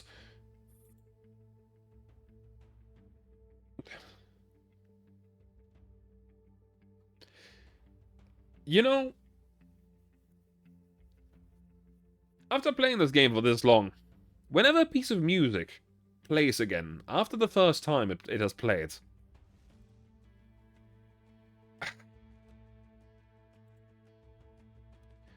you just think of the first time that it played in the story.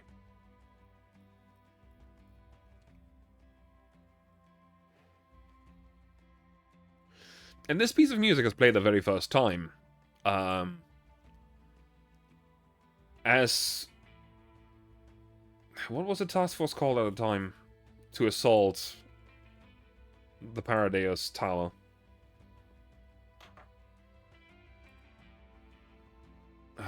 Fuck.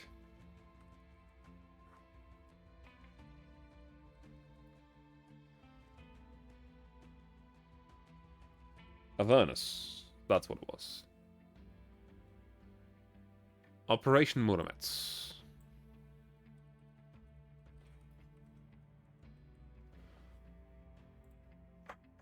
And it was specifically... I know exactly what scene it was. And it's...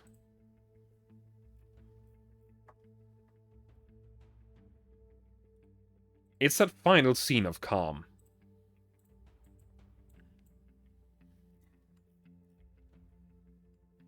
right before they assault it. It's this scene. That's where this piece of music plays for the first time.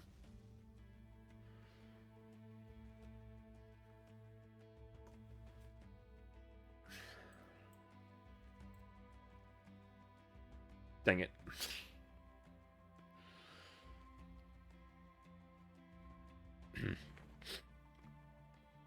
Tokarev shakes her head, unable to tear her gaze away from the unfamiliar doll.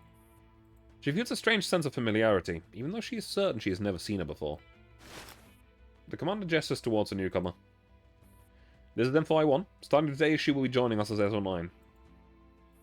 M4I1 nods to the group, though her expression remains guarded. My general designation is M4A1. Please address me by that name. I'm a Griffin doll, assigned to the AR Special Operations Team. Due to certain circumstances, I'm currently being pursued by Sangus Ferry. Thank you all for your rescue. Her voice is quiet. Tokarev notices numerous signs of battle damage on her, clear evidence of a long period spent on the run. Kalina claps her hands happily. That's wonderful. The mission was a great success. When we get back, I'll prepare a special meal to celebrate. Y'all performed excellently on this operation. Standing there, Tokarev suddenly understands the source of the strange feeling that she's been experiencing.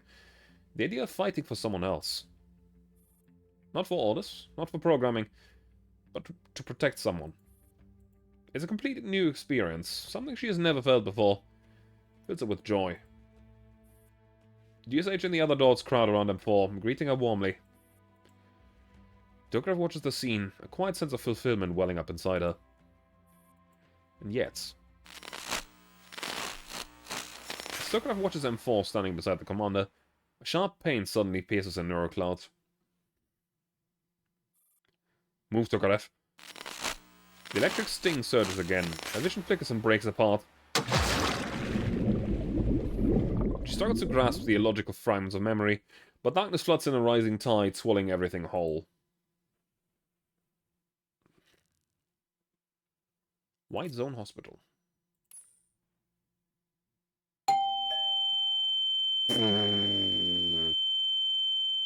My life! Okay, I need to figure out if there's a way to turn the sound effects on. Jesus fuck.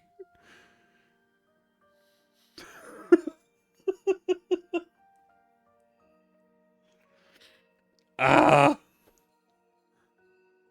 Oh. God damn. The shrill call of a number yanks Tokarev back to reality. She jolts, suddenly realizing she is standing in the middle of the hospital reception hall, pushing Kalina in a wheelchair. People are milling constantly through the hospital. The lighting is harsh and white, and the air reeks of disinfectants. I'm pretty sure that they are not supposed to be that loud, but I don't know why they are that loud. Holy fuck. Jesus Christ. The electronic display flashes the number 98. Kalina's number. Miss Kalina, it's our turn. Kalina doesn't respond.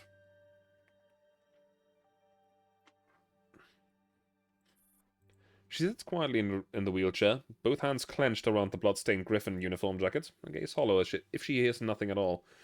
Just over here trying to watch all fucked up League strategies without getting my ears destroyed. Why would you watch League strategies? That's an odd one. Unless you want to play League. Which would also be an odd one.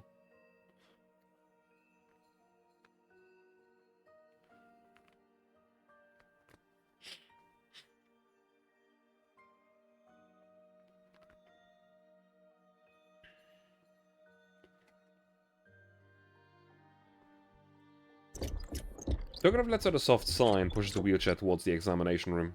I think League and I'm never going to play again.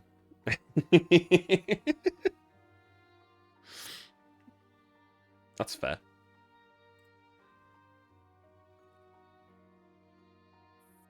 Inside, a middle-aged doctor is reviewing data on a screen. She looks up at Kalina being wheeled in, then at Tokarev standing beside her with a slight frown. You're a doll. Yes. My mistress collapsed suddenly due to emotional stress. Please examine her.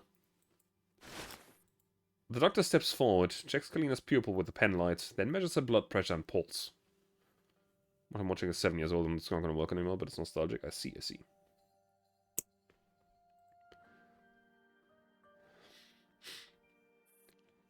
She's just experiencing a mild shock. Her vital signs are stable. Looks like extreme fatigue combined with some kind of psychological blow. She was recently discharged, wasn't she? Still physically weak? Yes. She was discharged only a few days ago and has been engaging in high-intensity activity ever since. The doctor shakes her head and writes out a prescription. It's nothing serious. She just needs proper rest and nutrition. These are mild sedatives and nutritional supplements. Take them as needed, as directed. Most importantly, she needs rest. No strenuous activity for at least 24 hours.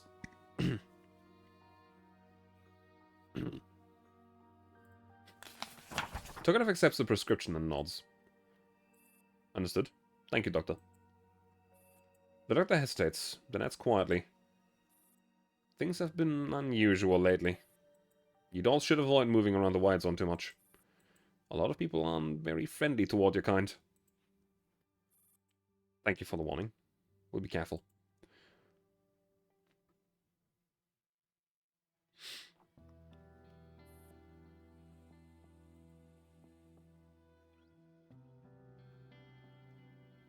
After leaving the hospital, Tokarev brings Kalina to one of the few surviving restaurants. It's one of the rare places still operating in the White Zone. A handful of customers can be seen sitting inside through the glass windows. Kalina's regained consciousness, though she still looks feeble. She glances at the menu and suddenly clicks her tongue. Not destroyed, it causes everything. I see. These prices are outrageous. This is daylight robbery. Seeing Kalina complain like this, Tokarev finally relaxes a little. At least the mental state is recovering. Well, I'm in here on official business anyway. The expense can be reimbursed. In that case, give me the most expensive steaks at lunch. If you're spending money, might as well make it worthwhile. Tokarev nods to the server. The food arrives quickly. Despite grumbling about the prices, Kalina devours the meal with gusto. She's clearly been starving. Miss Kalina, are you feeling better? Kalina swallows the bite of steak and nods. Yeah, I was just exhausted and seeing that jacket hit me hard. It brought back a lot of memories. The gaze drifts through the jacket resting beside her, the expression darkens again. But now that I've thought through it, I realize it's not something worth despairing over. I already knew the truth. It's just an extra jacket, which doesn't prove anything. Yes, I agree. I also made some discoveries when investigating the site. I believe the commander is definitely not dead. Inside the tank wreckage, I did find a large amount of human blood, but no human tissue, and no signs of that a body was ever present. If the commander had truly died in the explosion, there would have been far more evidence left behind. What's even more suspicious is that the site was barely investigated at all. Even the doll fragments weren't recovered. Kalina sets down her cutlery and listens to Tokarev intently. I think the blood may indeed belong to the commander. My guess is that the commander was severely injured in the explosion, but did not die. Based on the scene, I suspect someone removed the commander from the site and deliberately staged the illusion of their death. But why would they do that? Why would they do such a thing? I can't be sure of the motive or the people involved. But if we assume the commander is alive and injured... Kalina's eyes widen, and she picks up Tokarev's thought immediately. They need treatment, medical supplies. Hospitals, we need to look into hospitals. Tokarev nods. Commander's currently missing. If even the authorities can't locate them, they certainly wouldn't have gone to a hospital under their own name. However, medical supplies are strictly controlled. Without hospitals, it would be extremely difficult to obtain sufficient medicine and equipment. If we track the flow of medical supplies, there should be leads. The problem is, including the one we just visited, there are many medical facilities in the White Zone. Finding specific information won't be easy. Determination blazes in Kalina's eyes. Then we investigate all of them. Hospitals, pharmacies, clinics, any place that could provide medical supplies. If the commander's still alive, there will be traces. She stands up, then immediately sways as her legs threaten to buckle. Tokarev catches her in time. Miss Kalina, you need rest. The doctor said no strenuous activities for at least 24 hours. Kalina shakes her head. No, we don't have that much time. If the commander really is alive, then they might need help right now. We have to act quickly. At least finish lunch first. We also need to formulate a proper plan. Kalina hesitates, then sits back down and picks up her cutleries again. This time she eats not with frantic hunger, but with clear intention. To restore her strength in preparation for what comes next. Tokarev. Thank you. Tokarev's electronic eyes flicker softly. Commander never gave up on us. We won't give up on the Commander either. Outside the window, the sky remains overcast and gloomy.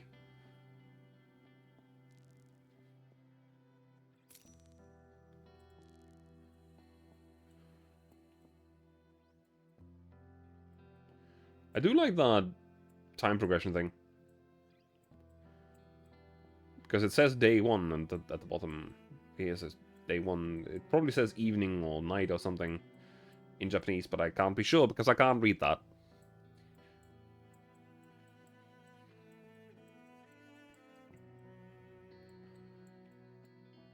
.005.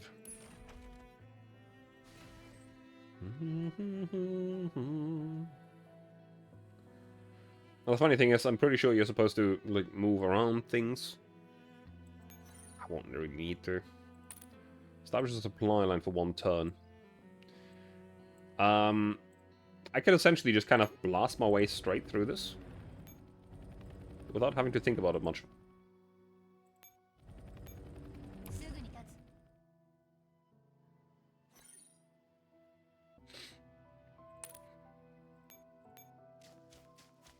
Oh no, a strong unit. Whatever will I do? Unless that thing has a shield. If it has a shield, then I might be fucked. No, it doesn't. And it's dead.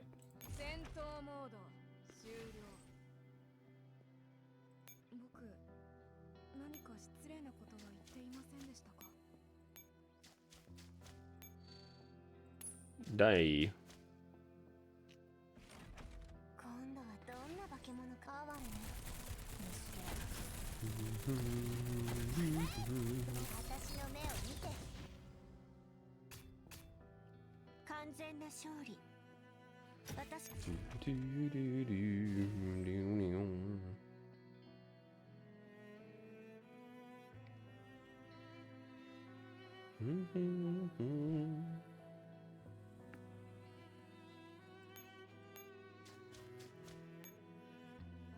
Fire on module. Shut down. Oh, I see. That's how you're supposed to get rid of those three. Oh well.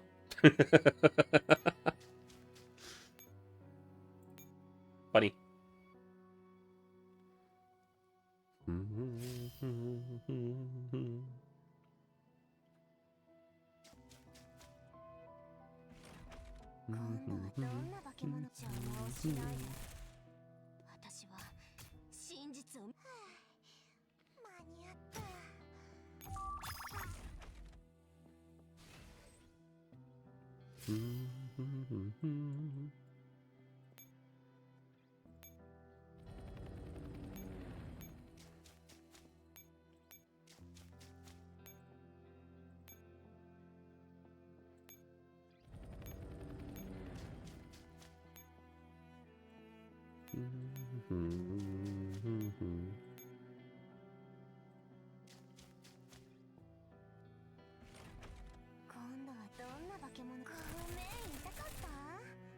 Kill.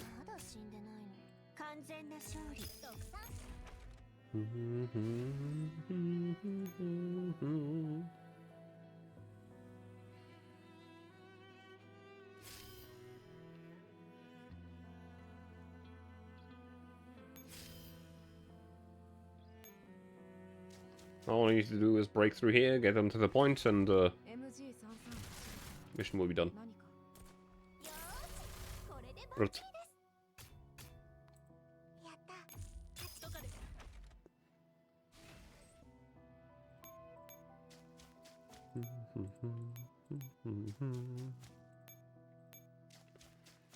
Capture these 2 tiles, and we should be done.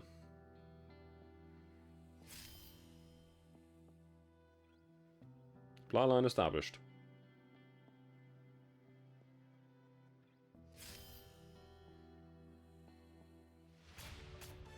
Victory achieved. Now, before I continue, let me quickly check if there's a way to turn down the sound effects, because Jesus Christ. Because there is a lot of differences with this client over the one that I used to use before. They are already quite low. We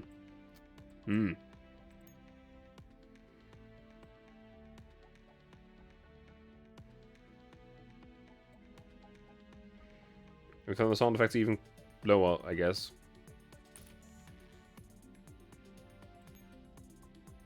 I have the feeling that they're just accidentally really loud in this. There isn't much I can do about it.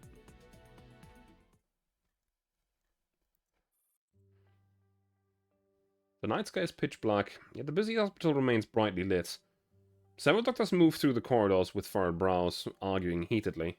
Their voices are sharp with the manic edge and anxiety born of exhaustion. The general ward is already overflowing. Some patients lie on simple wheeled stretchers pushed against the side of the hallways by nurses too tired to do more than keeping them stable. A logistics team forces its way through the crowded corridor, pushing carts piled high with supplies. They unlock a partition door at the end of the hallway and begin transferring the cargo into the corridor leading to the special ward. Seizing the moment while the supplies are being arranged, a waist-high cardboard box splits open from within as the packaged tape is sliced cleanly apart. Tokarev pokes her head out, flips slightly to the door, and slips into a blind spot of the security cameras, melting into the darkness. The sound of the wheels rolling resumes. Once the logistic cruise leaves, Tokarev moves soundlessly through the shadows until she stops before a door, completely unnoticed by the rigid infrared cameras.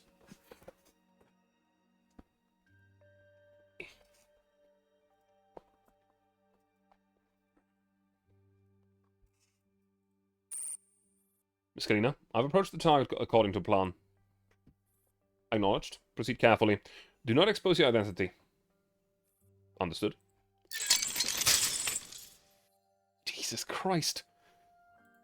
Yeah, I cannot explain it in any other way other than the sound effects are unnaturally loud. I don't know why.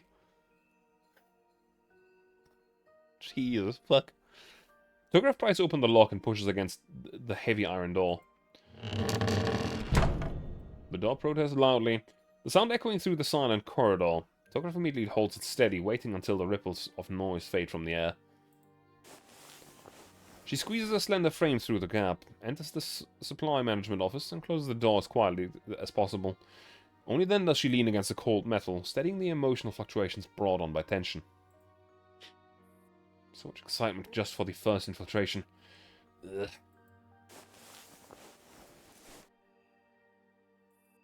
The supply management warehouse, this room is ridiculously small. Murmuring to herself, Tokarev quickly realizes that nearly all the supplies are stacked into the four corners, leaving an empty central space. From the doorway, the entire room is visible at a glance. The most notable object in the cramped space is the information terminal on the desk, for logging all the incoming and outgoing supplies. Cracking the system is trivial for it all. Tokarev is connected to the hospital's electronic network within seconds. Skalina, I've successfully hacked the main system. Initial reviews show a large volume of records. There should be clues we need. Prioritize reviewing the pharmaceutical inventory first. Everything else can wait. Given the commander's injuries, tracking medication movement is more likely than to give us a lead. Understood. Argument here? It probably wouldn't help very much to track that, considering the fact that they just came out of a war and there was a very large amount of civilian casualties. So, there's going to be a lot of injured people. A lot of very injured people. As she goes through the medication records line by line, Tokarev suddenly becomes aware of how unusual the room's layout is. The screen she's using faces the door, while the chair backs toward it, clearly a deliberate design meant to allow others to observe the operator's every move. In the current situation, that means that if anyone opens a door, the intentionally cleared central area leaves her completely exposed with nowhere to hide. To minimize risk of exposure, Tokarev accelerates her work. Soon, one incident catches her attention. Medical supply transport theft. Priority low? Tokov stares in disbelief. Wow, medical supplies should be extremely tight at the moment. Losing an entire transport vehicle should be a serious incident, shouldn't it? Why is the priority set so low? You're right. Is there enough injured people?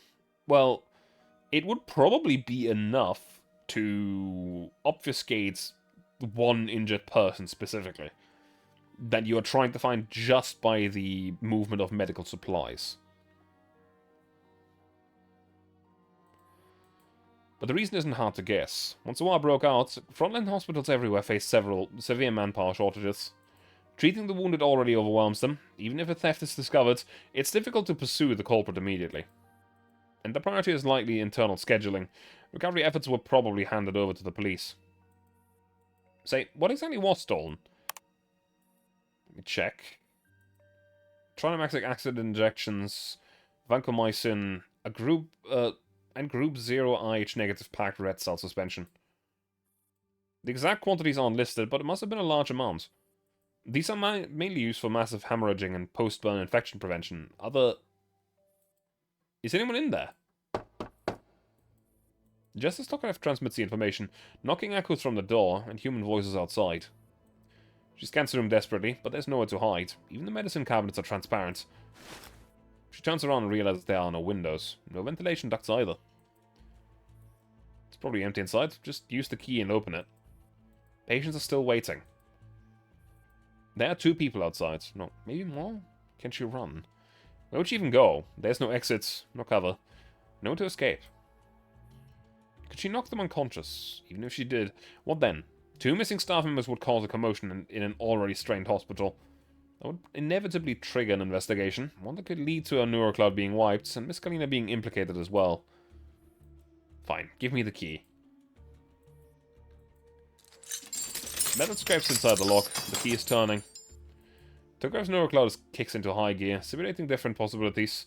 At last it reaches the worst case scenario, and the contingency. Miss Kalina, code red. Transmitting the data now. Leave the hospital stat. I'll handle things here. And then... Her fists clench. She hesitates.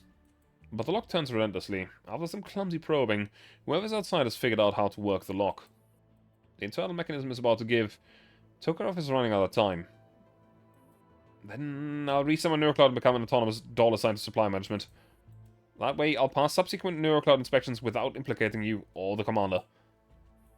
After saying it aloud, Tokarev feels oddly relieved. It's the best option available. But the comms channel is silent. No response comes from Kalina. Her eyes widen. It's Kalina! The lock finally gives. The heavy iron door cracks open, light spilling in the bone-chilling blade. Tokarev steels herself, poised to activate the reset code. Sound of high heels approaches from down the corridor. One more person won't change anything. The result is the same either way. Just before she commits, a familiar voice cuts through the air. What are you 2 doing here? Entry to the supply management department requires authorization. Do you have the proper paperwork? Why are you here? Tokarev stares down at the doorway, stunned. Kalina makes no reply, continuing instead to confront the people outside. Administrator? We were just... You must be the newly assigned residents. Don't you know this apartment has suffered repeated thefts recently? Forcing entry at this hour. I can't help but question your conduct. Tokarev is gobsmacked. Miss Kalina is impersonating a hospital administrator? But on second thought, the suits, bearing, it really does fit. Especially for someone overseeing logistics. The patient in the ward won't last much longer. He's in agony.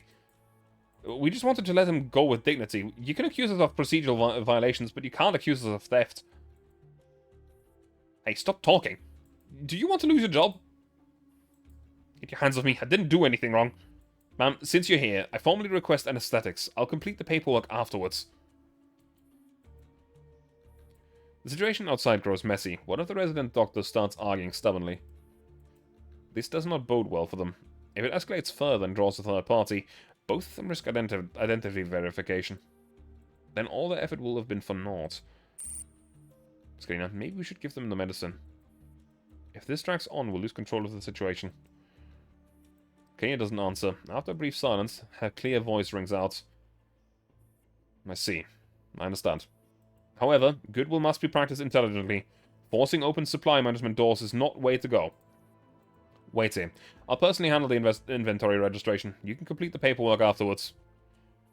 Oh, sure. Thank you, ma'am. Kalina pushes the door open just enough to block the view inside, shielding Tokarev from sight. In the faint light, Tokarev sees her, and she grows alarmed again.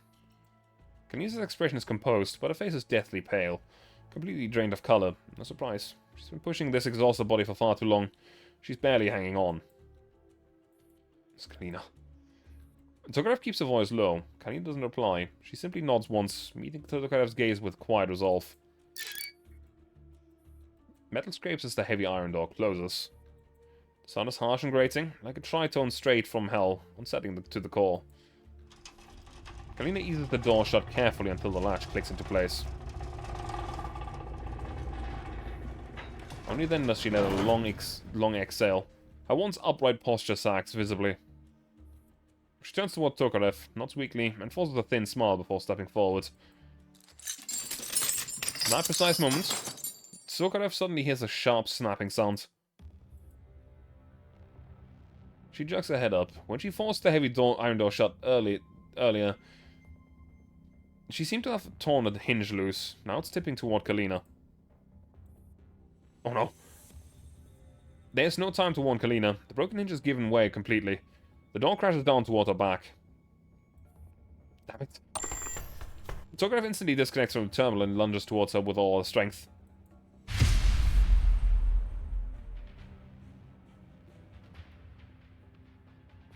Huh? Kalina snaps back to her senses and sees Tokarev using her own frame to block the collapsing iron door. She gasps in delayed shock. Tokarev, are you alright? Piece of cake. The only problem is we can't make any more noise right now. Miss Kalina, please step back a little. I need to set it down gently. Of course. Ugh. At the worst possible moment, that familiar stab of pain surges out from deep within her neurocloud. Tokarev's strength buckles in an instant, and the iron door on her shoulder suddenly feels less like metal and more like the crushing weight of the situation herself, pinning her down. Tokarev, what's wrong? My neurocloud. She no longer has the strength to answer. Seeing how bad it is, Kalina tries to help lift the door, but her frail body just fails just as badly.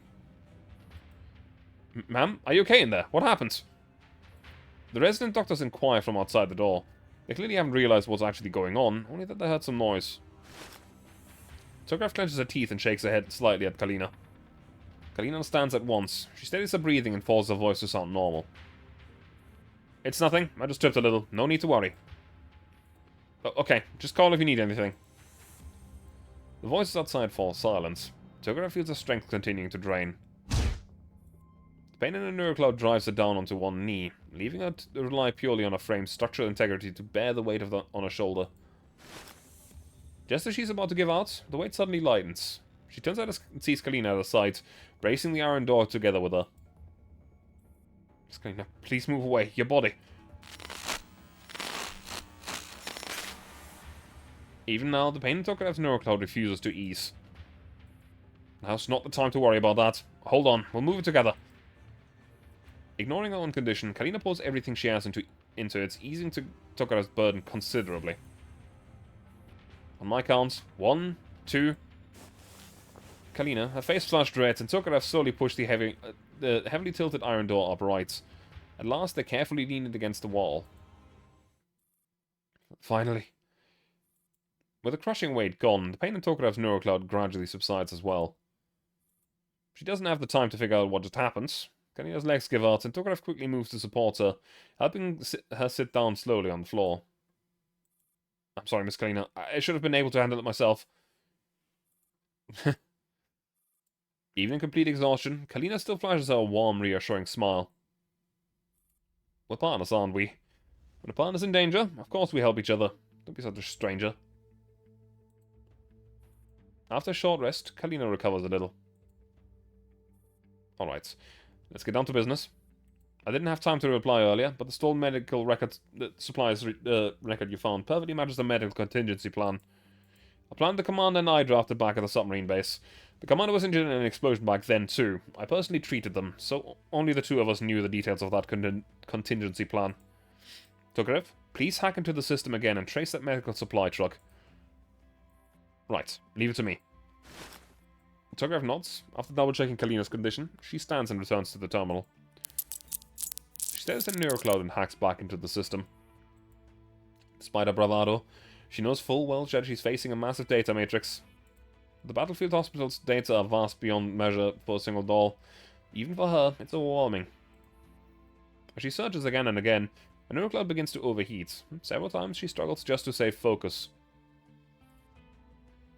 GP, ER, labs, pharmacy, logistics... Nothing. It's all useless data. In just 2 or 3 minutes, Tokarev scans systems from multiple departments, yet finds nothing. Another ripple runs through the neuroclouds. Can I really help at all? Tokarev starts to wonder.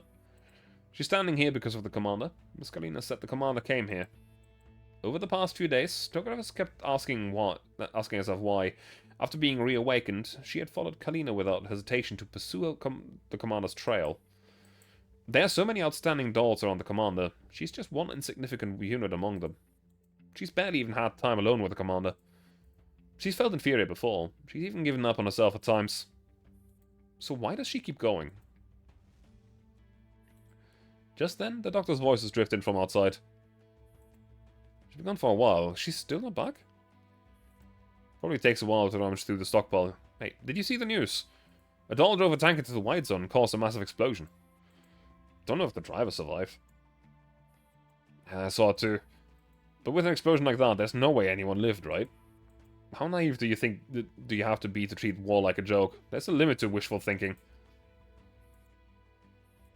In the darkness, Tokarev hears Kalina's breathing go heavier. She can't help sneaking a glance upward. The idle remarks from beyond the door sting Kalina just as deeply. Yes, so what if there are traces of the commander here? What does that really prove? Even if it was the commander who seized the medical supply truck, does that mean they're safe?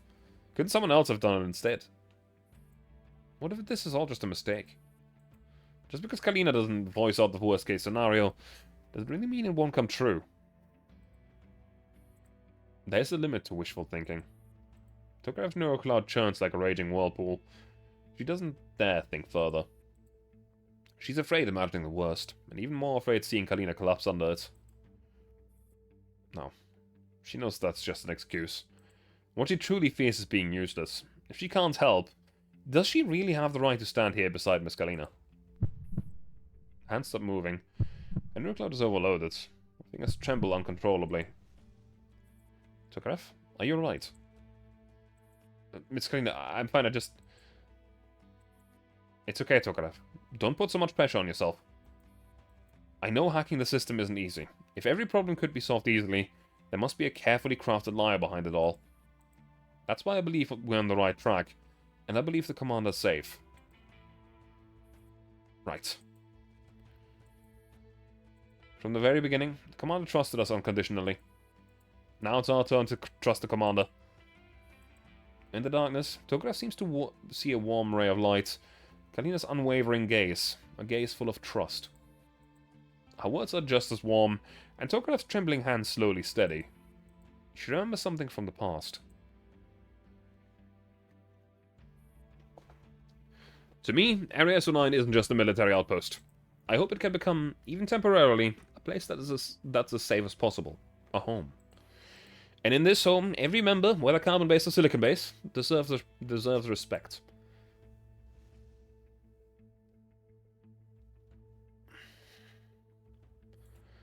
So this was never wishful thinking, nor about whether or not she's worthy.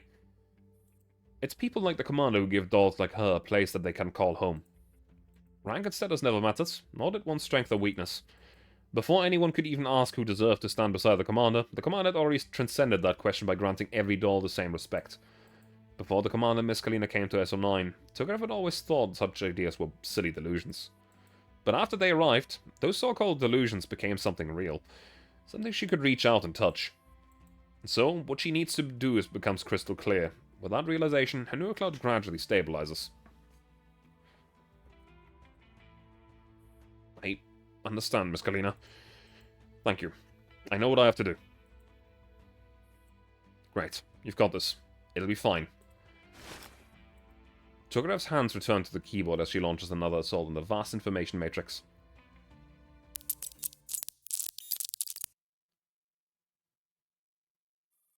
Huh? What's this?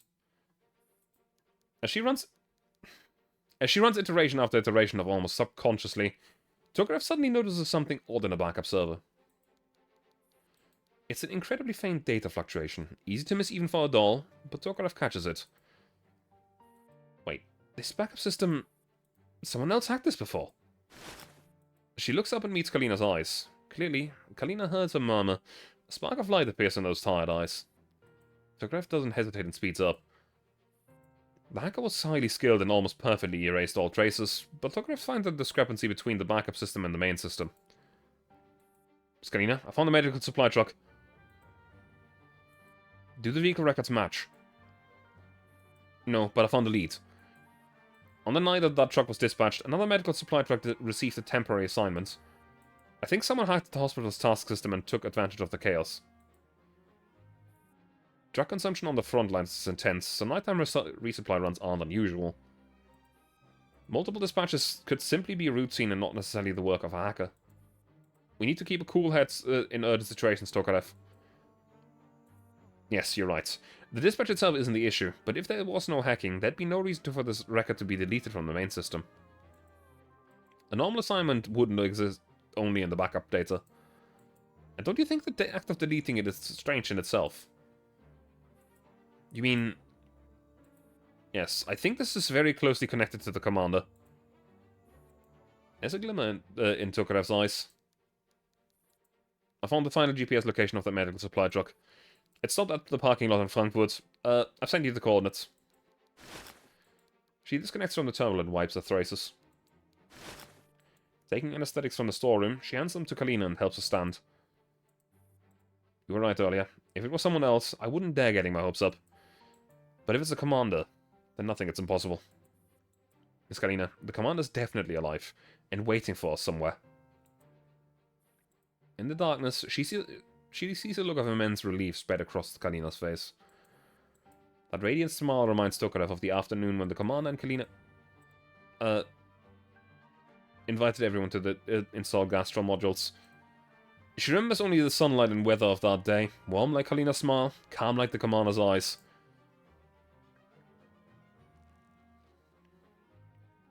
Tokarev's memories fall.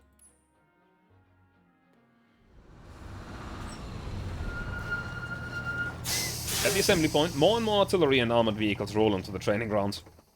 Passing this close to them, the vibrations coming up through the ground are enough to set anyone on edge. Yet the petite doll's mind is nowhere near the field. MG23? 23?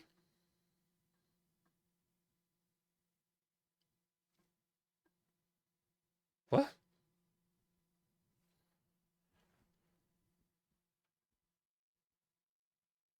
What? MG23. Mistake or what? What?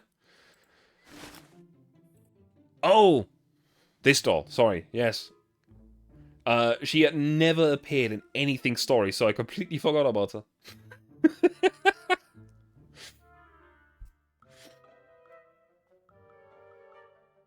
MG23, you're drifting out of formation. Oh, sorry. MG23 jumps at her name and immediately hides her hands behind her back. What's that? What are you hiding? Shh. MG23 glances to left and right, then pulls out a small object from behind her. A straw-woven little body. That's adorable. I didn't know you could make things like this. It's nothing fancy. But after this operation is over and we wipe out Sangus Ferry, I want to give it to the commander at the celebration banquet.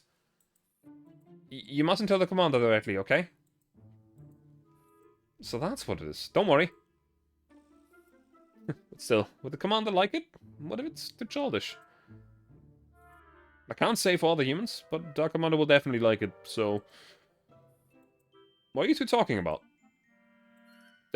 Commander? MG23 hurriedly hides the bunny again. At the same time, Tokarev instinctively steps in front of her.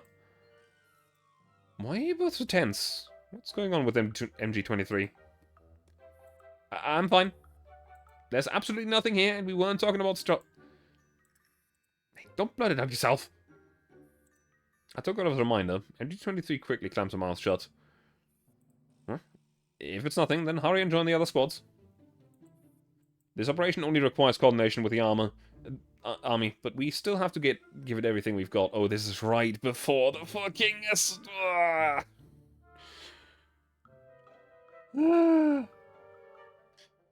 There's no way in hell they only give you this light-hearted, funny note and not the tragic, everyone's being fucking killed by the military moment.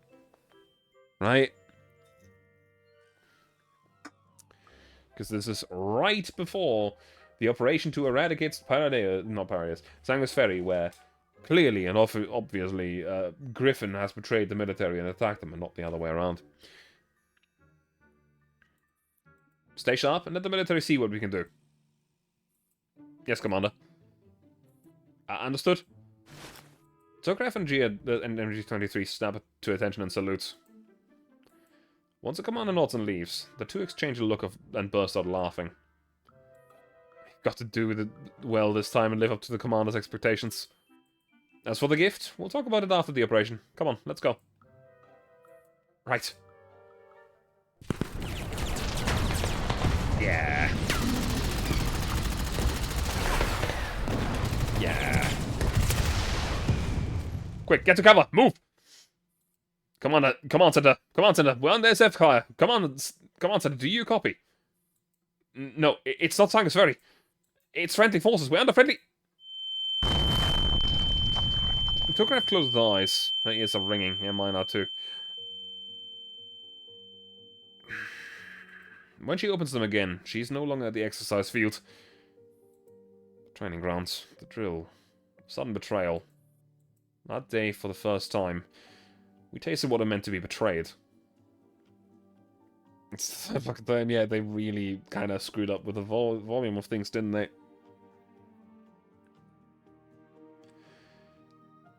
But at the same time, Jesus fucking Christ. This moment in the fucking story was like... What the fuck do you mean we're being betrayed by the military? Jaeger, you absolute son of a bitch. I hope you're rotting at the bottom of the Baldiski submarine base.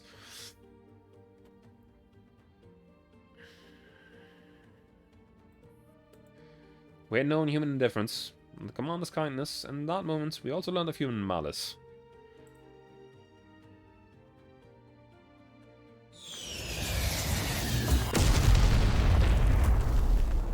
Retreat! Retreat! Incoming missile!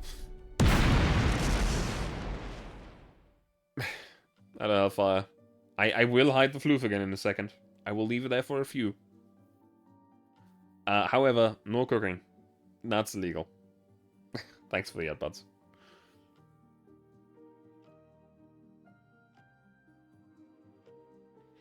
How are you doing, Hellfire? Welcome to... This event is essentially a run-through to all the fucking things happening in that have happened in GFL so far. And... there's been a few not-so-nice things.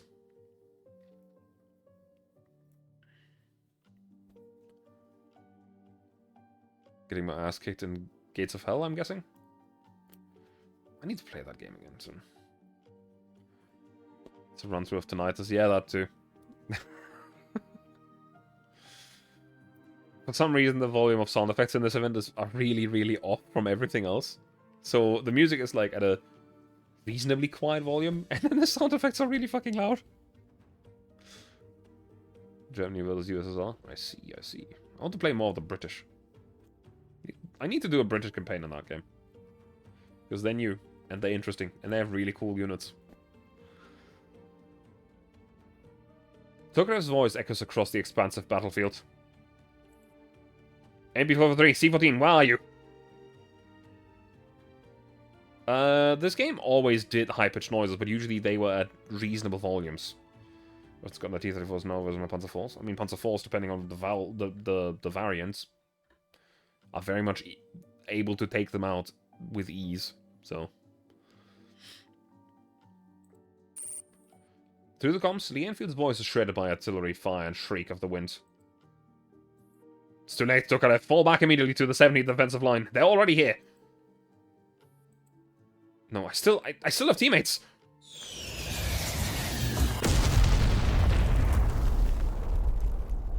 Politsky submarine base. A living illustration of the human idiom. A mantis trying to stop a chariot. We were crushed like garbage on the desolate battlefield. Tragically, I don't even remember the moment I was destroyed. Because no one ever recovered my remains from the field.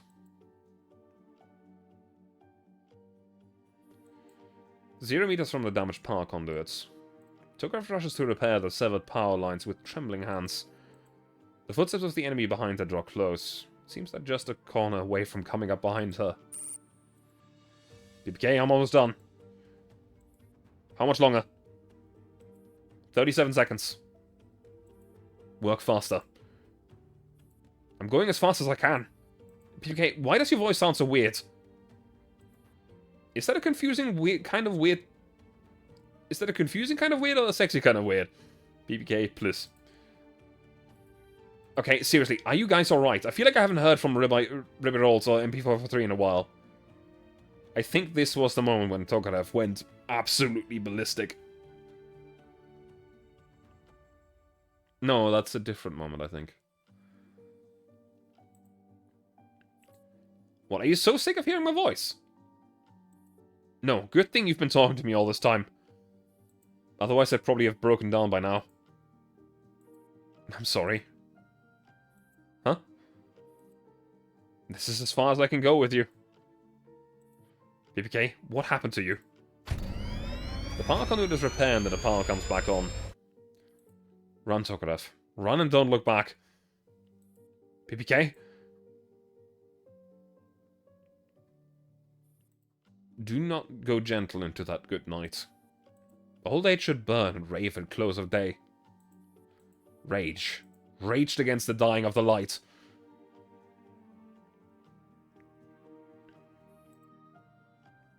That was the place we called home. Oh no, that was that scene. That was when the base got bombed to shit. Please, you can't just cut it off there. You can't just not show her go ballistic with a fucking shovel. Come on!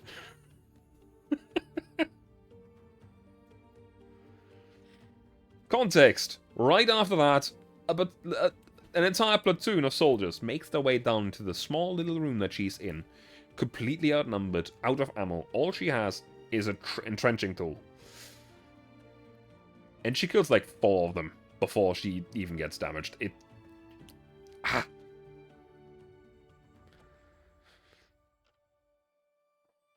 That was the place we called home. Brief days, filled with warmth. All swallowed by flames and shellfire on that day. Together we watched our home turn to ash.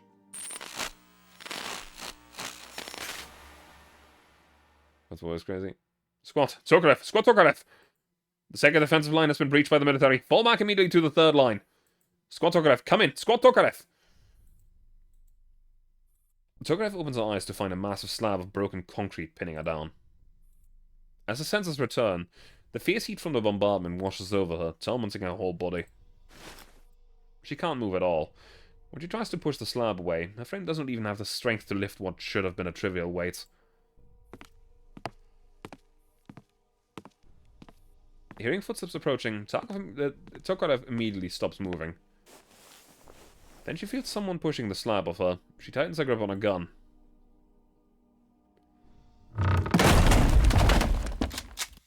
The instant the concrete is shoved aside, Tokarev braces her unsteady body and swings her gun toward the figure in front of her. But then that small figure throws herself into Tokarev's arms. Tokarev! Thank goodness you're okay. Thank goodness. Gee, MG-23?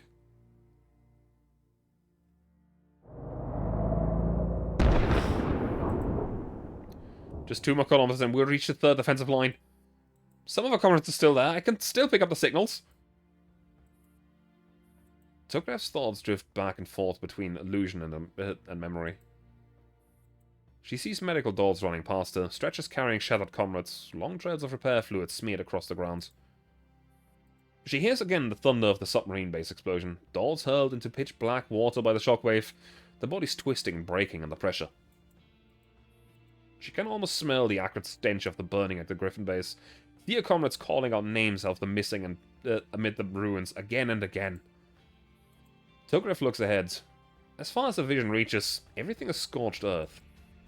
Across the blackened ground lie ruined doll frames impossible to identify, along with countless severed limbs still sparking with electricity. So this is the might of the military. How could they? It's supposed to be a drill. But they did this to us. It's impossible to tell if the commander is in danger right now. No. We must have faith in the commander. Right. You're absolutely right.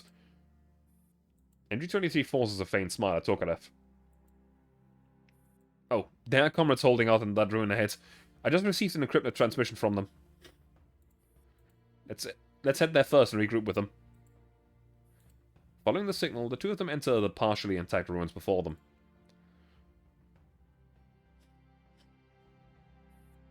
The sky outside is already smothered by dark clouds. Inside the ruins, the light is so dim it's hard to make anything out. Opportunity, are they really here?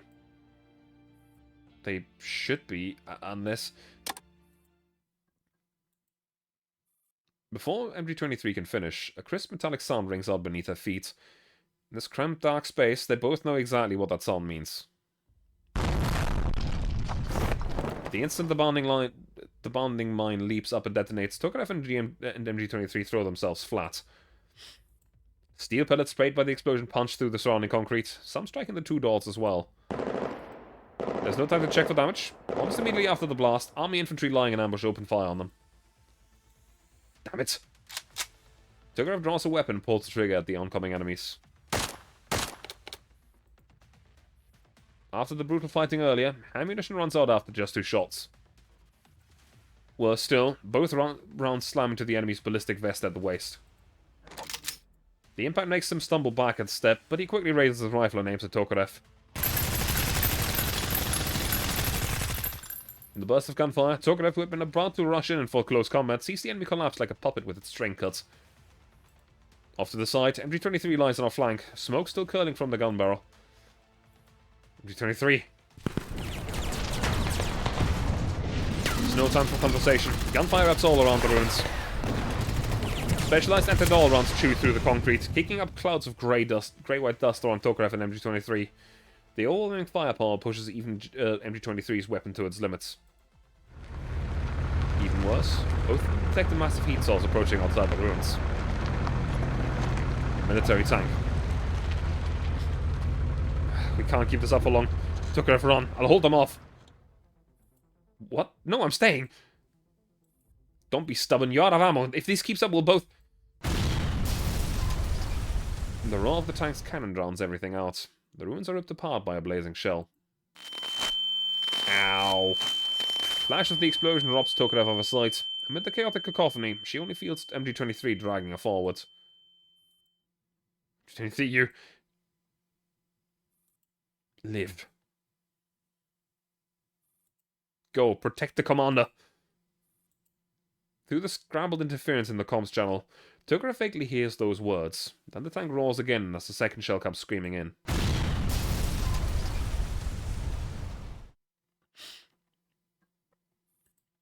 Tokarev?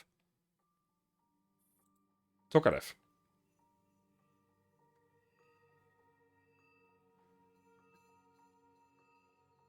Again, this fucking picture. MG-23! Tokarev bolts upright. The blurry figure in front of her is nothing like MG-23's petite frame.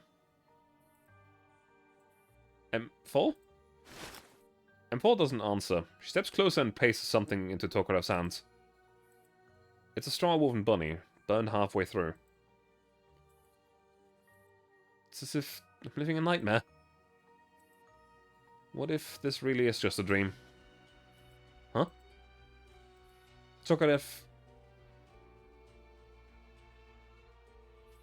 Do you regret choosing to fight for the commander?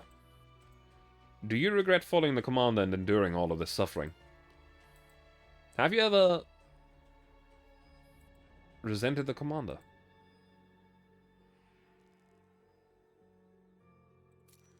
White zone, Frankfurt.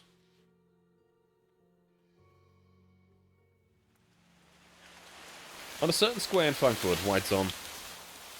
Morning breaks on a dark, heavy sky.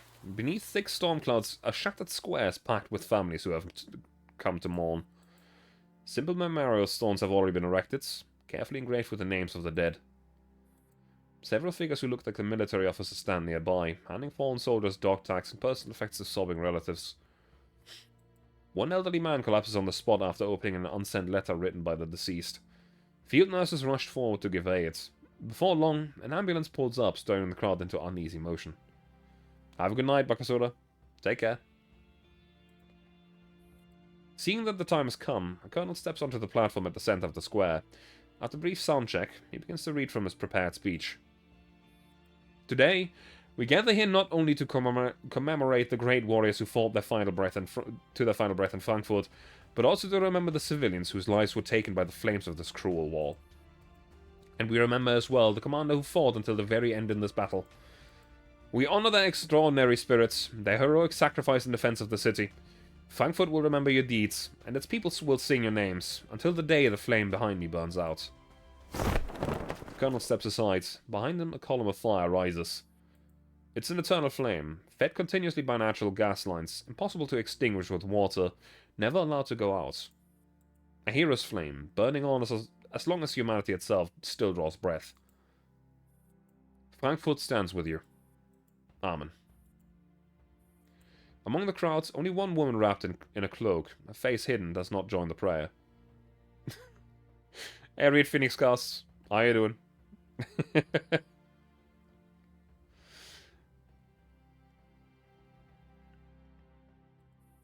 She feels no sorrow, only seething anger. Jumping carrier while doing work, I see. Yeah, it's all good. I should probably end the stream soon as well, because it is actually like 11:30, so yeah, it's late.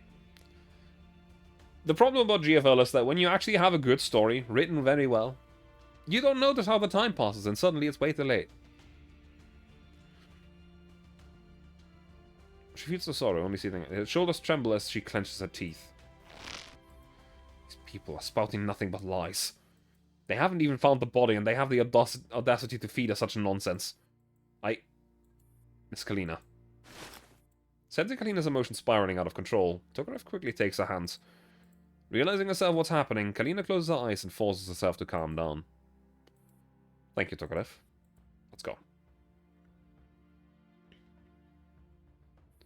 Kalina and Tokarev leave the square and head into a quiet, deserted alley. Waiting there are 3 former Griffin dolls. That was close. Sorry, I lost my composure. Well, Kalina just cares about a lot about the commander. Even if you'd rushed out and slapped that guy, I would have praised you for it. Yeah, totally understandable. These are dolls that have barely any story relevance normally, so yeah. Thank you, all of you. Apart from Tokarev, she appeared a few times. Thank you for being willing to help me and the commander. Kalina, you're being such a stranger. Didn't we already agree last night that we'd help you? I'm sure the commander's fine. Yes, definitely. It's a shame, though. Even with my help this time, we could only get the 3 of you out of in such a hurry. If we had more people. It's alright. This is already enough. Once she has calmed down, Kalina discusses the next steps with the 4 dolls. Tokarev, you'll handle reconnaissance and coordination. C-14, your range is longer, so you'll provide long-distance support. 612 and CZ-805 will handle assault and fire support. Understood. Now, let's head toward the target. According to the map, it's at 12 o'clock.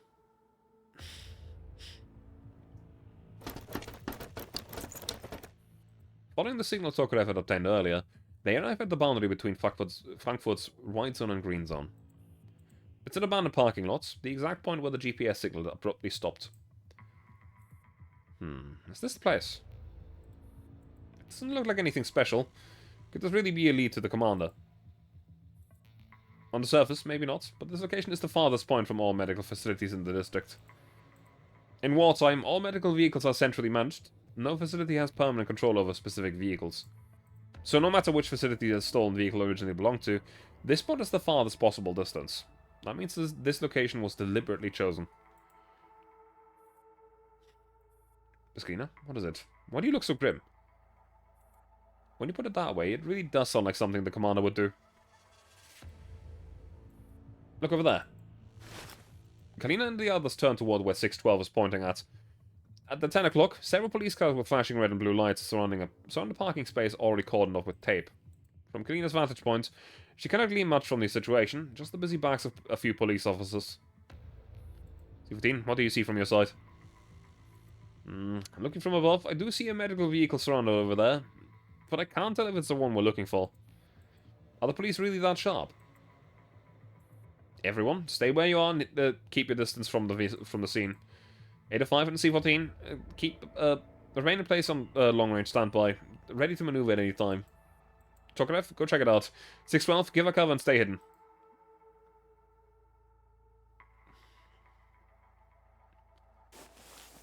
Everyone moves according to Kalina's instructions. Tokarev advances carefully, while Kalina waits patiently for intelligence, ready to respond to any sudden developments. Tokarev moves lightly, making no sounds, until she slips into a position atop a low building, close enough, yet difficult to detect. That's strange. What is it, Tokarev? The police are still investigating. They just arrived not long ago, about the same time as we did.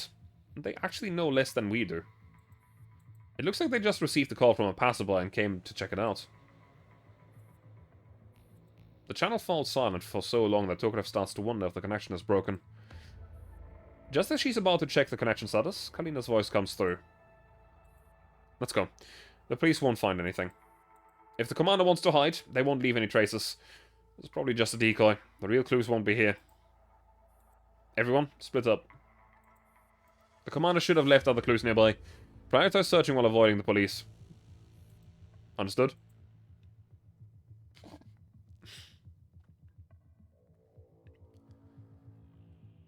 Yeah. I think I'm going to call it here and finish this tomorrow.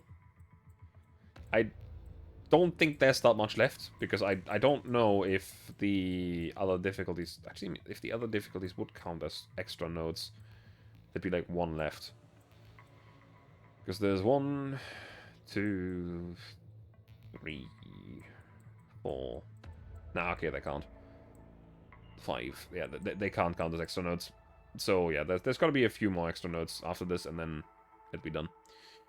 So, tomorrow, I'll start off with finishing this event, and then probably either move over to GFL2's event, though I'll be entirely honest, that's unlikely. Or... Wait, no, tomorrow's Wednesday. Tomorrow's games with Sleepless. I was on Monday there for a moment. Then at the latest I'll come back to this next week. Or I'll start stream earlier to do this to the end. Not quite sure. Anyway, I will end my stream here. That will remain as planned. So, let me quickly see who I can raid. Who is currently live? You know what? Let's go and raid Beru, who's currently playing Hightail. I only know that it released today. I don't know what is up with it, and thanks for the advance. I know that a lot of people have been very excited for it for a long time. Also, I have not raided Beru in quite a long time. So, go call her a nerd, and I will be back tomorrow. Together with Sleepers, most likely. I'm not quite sure. Anyway. I will now... It's too bad.